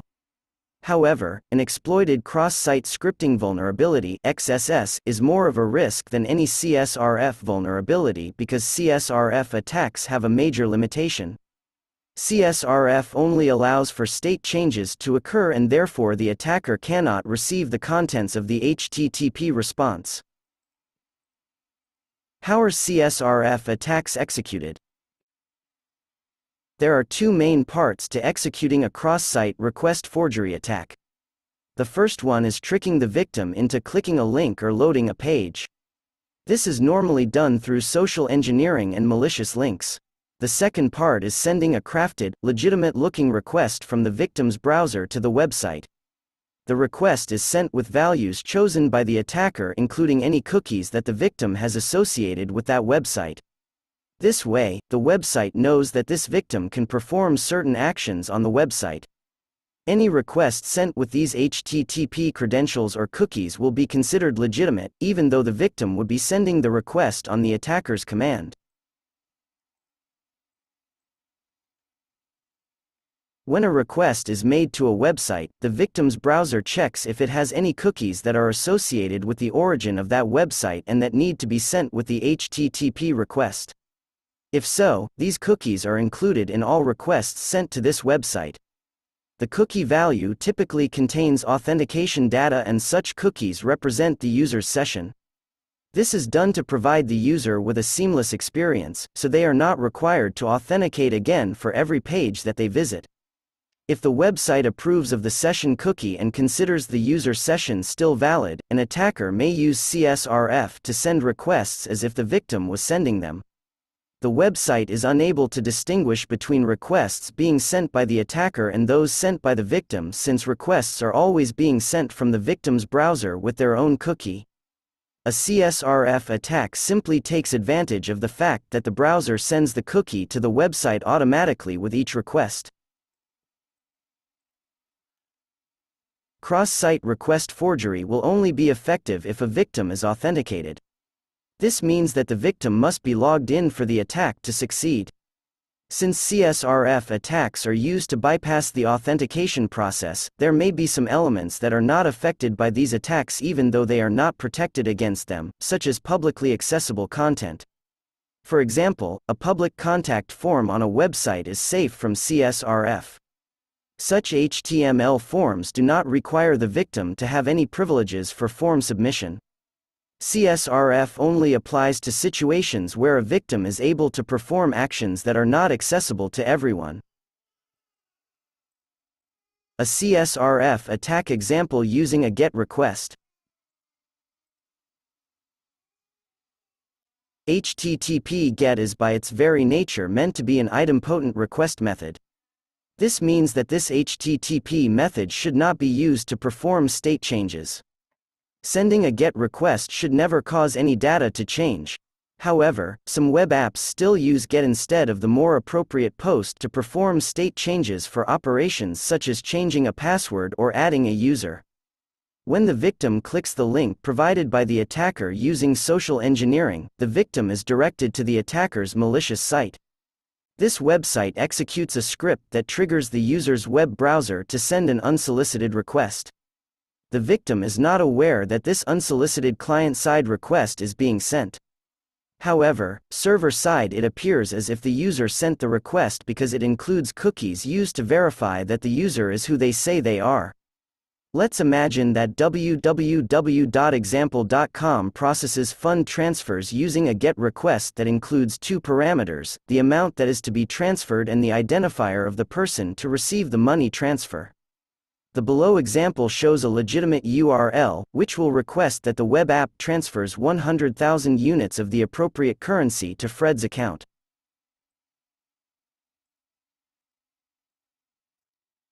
The request includes a cookie that represents the authenticated user, so there is no need to define the source account for the transfer. If a normal user accesses this URL, they need to authenticate so that the application knows the account from which funds are to be withdrawn. Using CSRF, we can trick a victim into sending the request that the attacker wants while authenticated as the victim. If the exploited application expects a GET request, the attacker can include a malicious >img tag on their own website. Instead of linking to an image, this tag sends a request to the bank's web app.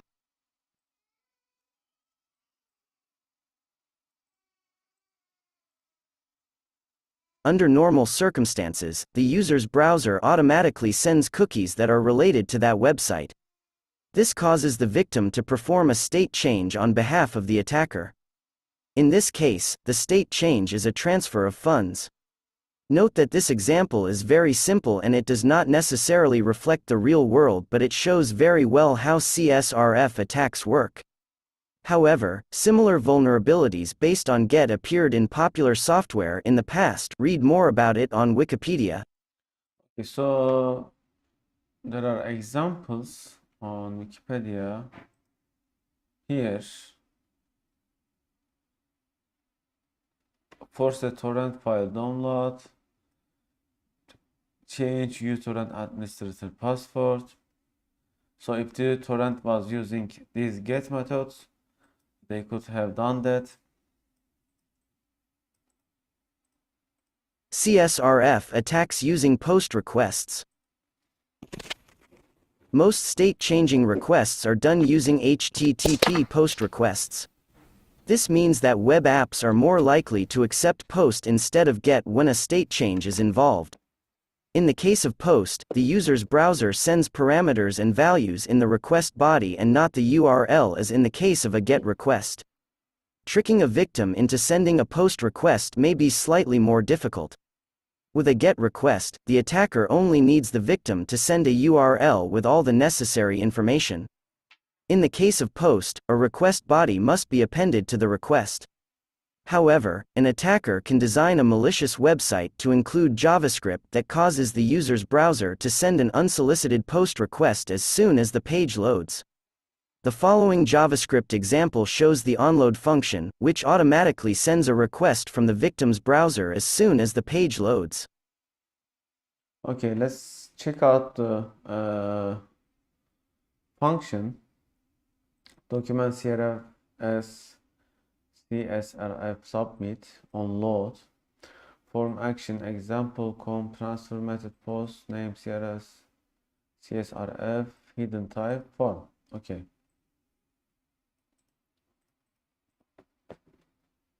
As soon as the page loads, the JavaScript onload function ensures that the hidden form is submitted, which will in turn send the POST request. The form includes two parameters and their values that have been set up by the attacker. The POST target, example.com, identifies the request as legitimate because it includes the victim's cookies. An attacker can also make use of an iframe with attributes that make it invisible. Using the same onload function, the attacker can load the iframe containing a malicious web page and cause a request to be sent as soon as the iframe loads. Another option is to use XML HTTP request technology. Preventing CSRF vulnerabilities. Security experts propose many CSRF prevention mechanisms. This includes, for example, using a referrer header, using the HTTP-only flag, sending an X requested with custom header using jQuery, and more. Unfortunately, not all of them are effective in all scenarios. In some cases, they are ineffective, and in other cases, they are difficult to implement in a particular application or have side effects. The following implementations prove to be effective for a variety of web apps while still providing protection against CSRF attacks. For more advanced CSRF prevention options, see the CSRF prevention cheat sheet managed by OWASP. Let's see that cheat sheet. Okay, always use same site cookie attribute for session cookies. Implement at least one mitigation from defense in depth mitigation session and other things. Oh, it is really long. Okay, so let's continue. What are CSRF tokens? The most popular method to prevent cross-site request forgery is to use a challenge token that is associated with a particular user and that is sent as a hidden value in every state-changing form in the web app. This token, called an anti-CSRF token, often abbreviated as CSRF token or a synchronizer token, works as follows. The web server generates a token and stores it. The token is statically set as a hidden field of the form. The form is submitted by the user. The token is included in the post request data. The application compares the token generated and stored by the application with the token sent in the request. If these tokens match, the request is valid. If these tokens do not match, the request is invalid and is rejected. This CSRF protection method is called the synchronizer token pattern. It protects the form against cross-site request forgery attacks because an attacker would also need to guess the token to successfully trick a victim into sending a valid request. The token should also be invalidated after some time and after the user logs out. Anti-CSRF tokens are often exposed via AJAX, sent as headers or request parameters with AJAX requests. For an anti-CSRF mechanism to be effective, it needs to be cryptographically secure. The token cannot be easily guessed, so it cannot be generated based on a predictable pattern. We also recommend to use anti-CSRF options in popular frameworks such as AngularJS and refrain from creating own mechanisms, if possible. This lets you avoid errors and makes the implementation quicker and easier. Okay, another method is same-site cookies. Same-site cookies.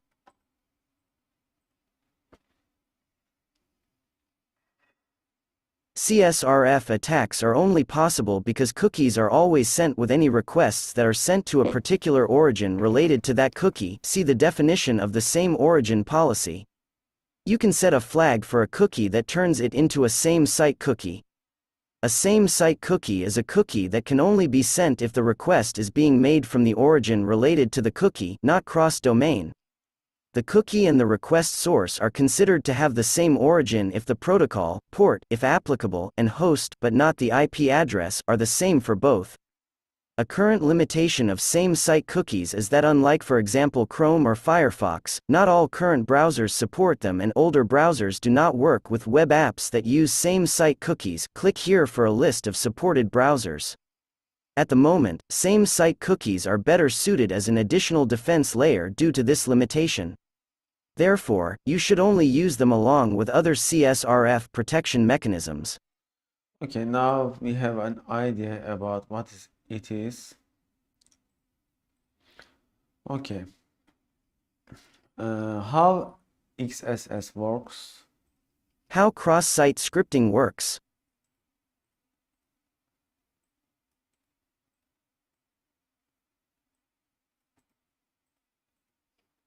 There are two stages to a typical XSS attack. To run malicious JavaScript code in a victim's browser, an attacker must first find a way to inject malicious code payload into a web page that the victim visits.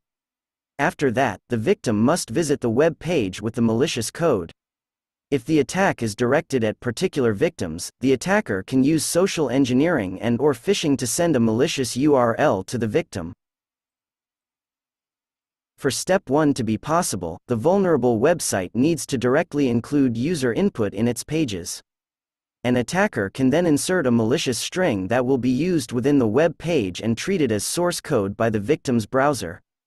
There are also variants of XSS attacks where the attacker lures the user to visit a URL using social engineering and the payload is part of the link that the user clicks. The following is a snippet of server-side pseudocode that is used to display the most recent comment on a web page. Okay, so you see they directly print the comment into the page without any encoding, and if there is no encoding, then it will be treated as a HTML code or JavaScript code, whatever it is. Therefore, it will be directly executed and not as a command but as a HTML or source code. The above script simply takes the latest comment from a database and includes it in an HTML page. It assumes that the comment printed out consists of only text and contains no HTML tags or other code. It is vulnerable to XSS because an attacker could submit a comment that contains a malicious payload, for example, Like do something evil script. Okay. When the page loads in the victim's browser, the attacker's malicious script executes. Most often, the victim does not realize it and is unable to prevent such an attack. Stealing cookies using XSS. Criminals often use XSS to steal cookies. This allows them to impersonate the victim. The attacker can send the cookie to their own server in many ways. One of them is to execute the following client-side script in the victim's browser. The figure below illustrates a step-by-step walkthrough of a simple XSS attack. Okay, you see at the first step, the attacker posts a command that includes the malicious script. At the second step, the victim visits the command posted page, and at the third step, the page the victim visiting displays the command without any sanitization or encoding, and therefore after the page loads on the victim's browser, the malicious code of the attacker executes, and whatever it is doing, it is being made here.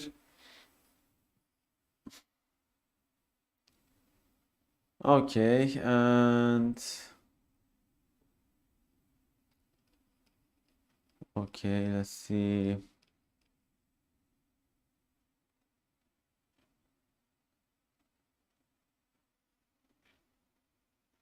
You see all of these tags are used for XSS attacks, script tag, and body tag with onload on error, image tag, iframe tag, input tag, and link tab, table tag.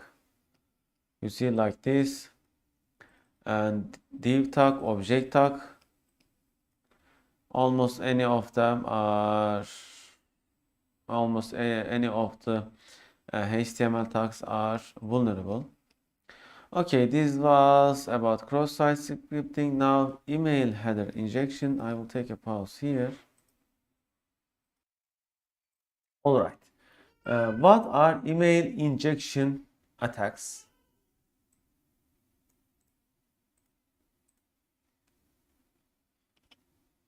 It is common practice for web pages and web applications to implement contact forms, which in turn send email messages to the intended recipients. Most of the time, such contact forms set headers. These headers are interpreted by the email library on the web server and turned into resulting SMTP commands, which are then processed by the SMTP server. Unfortunately, user input is often not validated before being sent to the email library. In such cases, the contact form might be vulnerable to email header injection, also referred to as SMTP header injection or simply email injection. A malicious user may be able to introduce additional headers into the message, thereby instructing the mail server to behave differently than intended. Email injection is not directly dangerous to the owner of the web server, but a vulnerable contact form may be used for sending spam or for phishing. This makes it a serious application security vulnerability. How SMTP works. The SMTP protocol, Simple Mail Transfer Protocol, is one of the oldest protocols of the Internet. Originally, it just accepted a small set of commands that simply stated who the email sender is and who the recipient is. With time, email became much more complex, and email headers were added. To understand how SMTP works, you need to first understand the difference between the envelope and the email body. The envelope is the initial part of the communication and it is part of the actual SMTP protocol. The following commands are part of the envelope. Okay, so what parts it has? Mail from. Okay, let's read them. Mail from, this command sets the envelope sender. RCPT to, this command sets the envelope recipient. It can be used multiple times if you want the message to reach many people at once. Data, this command begins the email payload. The payload contains email headers and the message body separated by a single empty line. The email headers are not part of the SMTP protocol. They are interpreted by the mail client to display the email correctly, but also by some email handling libraries in programming languages. Here are some examples of such headers. From, this header sets the visible sender and it can be different than mail from content. In most email clients, the sender provided using mail from is visible in the return path header that is hidden by default.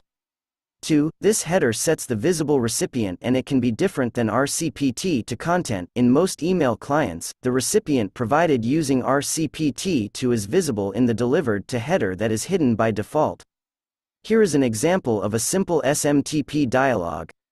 Okay, let's analyze the dialog. So there is mail from and recipient to, send message content, content type, date, from, to, and such.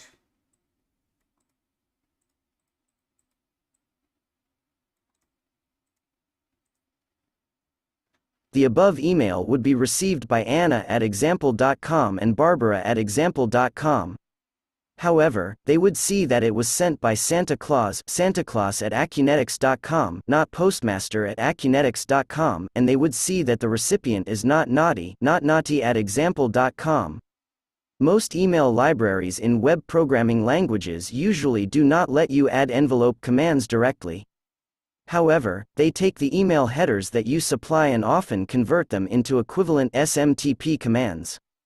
For example, if you add a BCC header, the email library may take the content of that header and create additional RCPT to commands. With such libraries, all that the attacker needs to do is to know how to add email headers and they will be converted into equivalent SMTP commands. Okay, let's see the vulnerable code. Vulnerable code. The following PHP code is an example of a typical contact form that is vulnerable to email header injection. It takes the name and email address from the input fields and prepares a list of headers for the email. Okay, I type. A typical genuine post request would be as follows. You see name, reply to, and message. An attacker, let's see. An attacker could abuse this contact form by sending the following post request.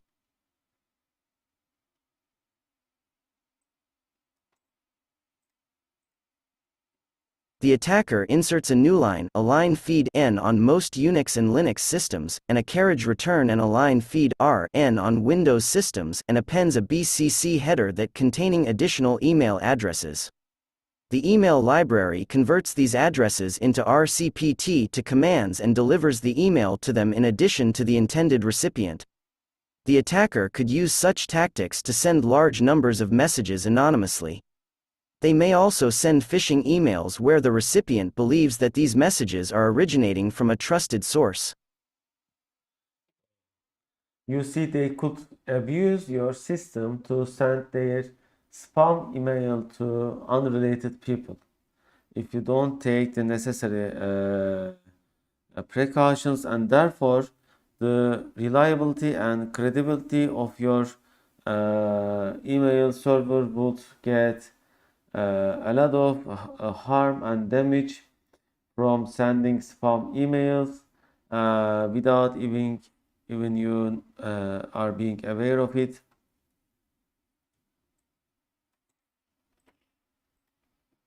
While this vulnerability is not limited to the PHP mail command, some email libraries are naturally resistant to it.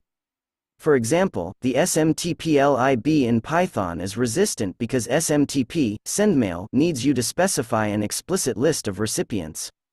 If the attacker adds headers, it will only change the way that the email appears. Okay. Detecting email header injection vulnerabilities. In order to detect email header injections automatically, the vulnerability scanner needs an intermediary service. The detection of such vulnerabilities requires out-of-band and time delay vectors. Acunetics solves this by using the Acu monitor as its intermediary service. During a scan, Okay. And there is mitigation. Mitigating against email header injection involves validating user input. You must not allow any newline characters in the input because they let the attacker append email headers. In general, when validating user input, the simplest and most robust way to achieve strong input validation is through a whitelist of allowed characters. Whitelist is the greatest solution in many cases. So you only allow certain input to be used. Therefore, they cannot possibly use any combination, any vulnerability, any exploit to bypass your security. So whitelist is the best way. If you use a block list, it is much harder because it is very hard to prevent malicious every kind of input. So there could be hundreds, thousands of different inputs that can cause harm, and it is hard to block all of them. Instead, you just allow certain input to be entered, therefore you are being sure. This is whitelist method. Okay, host header injection.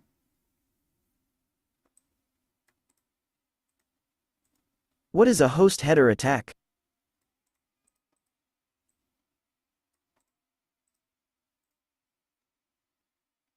It is common practice for the same web server to host several websites or web applications on the same IP address. This is why the host header exists. The host header specifies which website or web application should process an incoming HTTP request. The web server uses the value of this header to dispatch the request to the specified website or web application. Each web application hosted on the same IP address is commonly referred to as a virtual host. So what constitutes a host header attack? What happens if we specify an invalid host header? Most web servers are configured to pass the unrecognized host header to the first virtual host in the list. Therefore, it's possible to send requests with arbitrary host headers to the first virtual host. Another way to pass arbitrary host headers is to use the X-forwarded host header. In some configurations, this header will rewrite the value of the host header. Therefore, it's possible to make the following request: get HTTP 1.1. Host example.com and X forwarded host is www.attacker.com. Many web applications rely on the HTTP host header to understand where they are. Unfortunately, what many application developers do not realize is that the HTTP host header is controlled by the user. As you might already know, in application security, user input should always be considered unsafe and therefore never trusted without properly validating it first. The use of the host header is especially common in PHP web applications, however, it's certainly not a problem endemic to PHP web applications. The PHP script in the following example is a typical and dangerous use of the host header. An attacker can potentially manipulate the code above to produce the following HTML output just by manipulating the host header. The two major attack vectors host header attacks enable are web cache poisoning and abuses of alternative channels for conducting sensitive operations, such as password resets. Web cache poisoning. Web cache poisoning is a technique used by an attacker to manipulate a web cache to serve poisoned content to anyone who requests pages. For this to occur, an attacker would need to poison a caching proxy run by the site itself, or downstream providers, content delivery networks (CDNs), syndicators or other caching mechanisms in between the client and the server. The cache will then serve the poisoned content to anyone who requests it, with the victim having no control whatsoever on the malicious content being served to them. The below is an example of how an attacker could potentially exploit a host header attack by poisoning a web cache. So this attack can be successful only if you are connecting to a, let's say, a web cache such as content provider, CDN, content delivery network or such. So you see, you are trying to connect example.com and then the host returns to attacker.com. Therefore, you are getting redirected to there. Password reset poisoning. A common way to implement password reset functionality is to generate a secret token and send an email with a link containing this token. What could happen if an attacker requests a password reset with an attacker-controlled host header? If the web application makes use of the host header value when composing the reset link, an attacker can poison the password reset link that is sent to a victim. If the victim clicks on the poisoned reset link in the email, the attacker will obtain the password reset token and can go ahead and reset the victim's password. Detecting password reset poisoning vulnerabilities.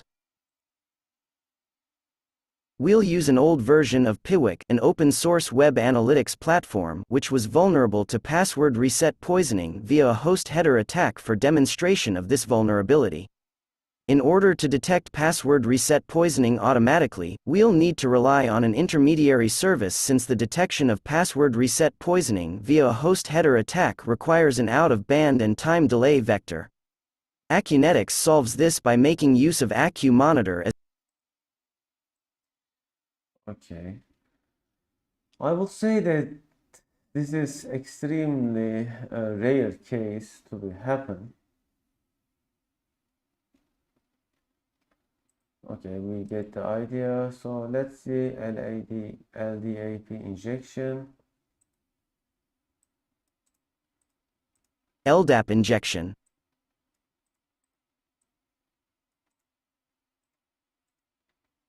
Description: this script is possibly vulnerable to LDAP injection attacks. Lightweight Directory Access Protocol (LDAP) is an open standard protocol for both querying and manipulating by.500 directory services. When a web application fails to properly sanitize user-supplied input, it is possible for an attacker to alter the construction of an LDAP statement. Yeah, this looks like an extremely rare case.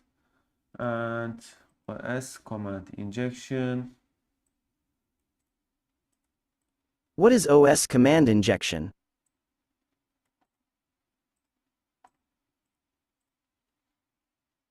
OS command injection, operating system command injection, or simply command injection, is a type of an injection vulnerability. The payload injected by the attacker is executed as operating system commands. OS command injection attacks are possible only if the web application code includes operating system calls and user input is used in the call. They are not language specific. Command injection vulnerabilities may appear in all languages that let you call a system shell command: C, Java, PHP, Perl, Ruby, Python, and more. The operating system executes the injected arbitrary commands with the privileges of the web server. Therefore, command injection vulnerabilities on their own do not lead to full system compromise. However, attackers may be able to use privilege escalation and other vulnerabilities to gain more access. Note: command injection is often confused with code injection. Code injection vulnerabilities let the attacker inject code in the programming language in which the web application is built. Command injection example. The developer of the example PHP application wants the user to be able to see the output of the Windows ping command in the web application. The user needs to input the IP address and the application sends ICMP pings to that address. Unfortunately, the developer trusts the user too much and does not perform input validation. The IP address is passed using the get method and then used in the command line. So you see the developer here directly executing the command as this, which takes the IP address, and therefore the abuser can do anything with this shell execution command, and such as you see it uses this instead of an IP address. Let's see what happens. The shell_exec function executes the following OS command: ping n38.8.8.8 and dir. The n symbol in Windows separates OS commands. As a result, the vulnerable application executes an additional command dir and displays the command output directory listing on screen.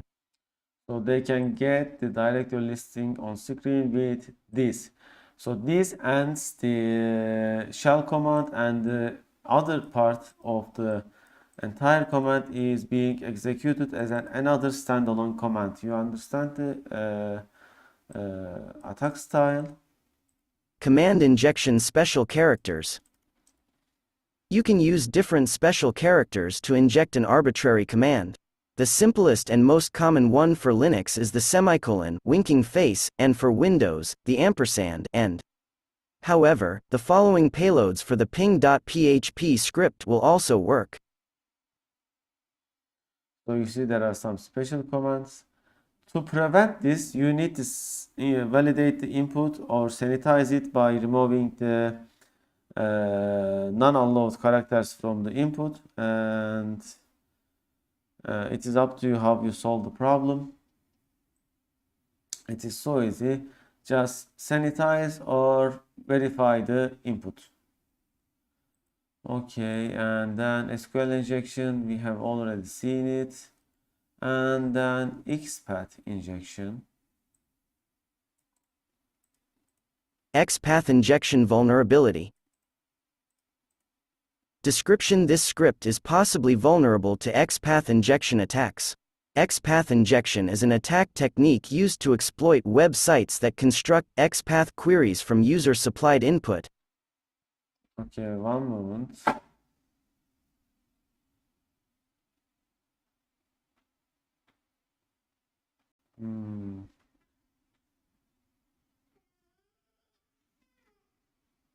So,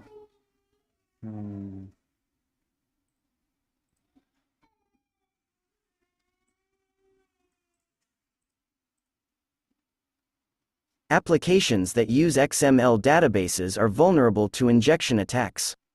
Read on to find out how XPath queries are manipulated to access sensitive information in a typical web application architecture. All data is stored on a database server. This server can be storing data in various formats like an RDBMS database, LDAP, or XML. Based on the user input, the application queries the server and accesses the information. Attackers manage to extract more information than allowed by manipulating the query with specially crafted inputs.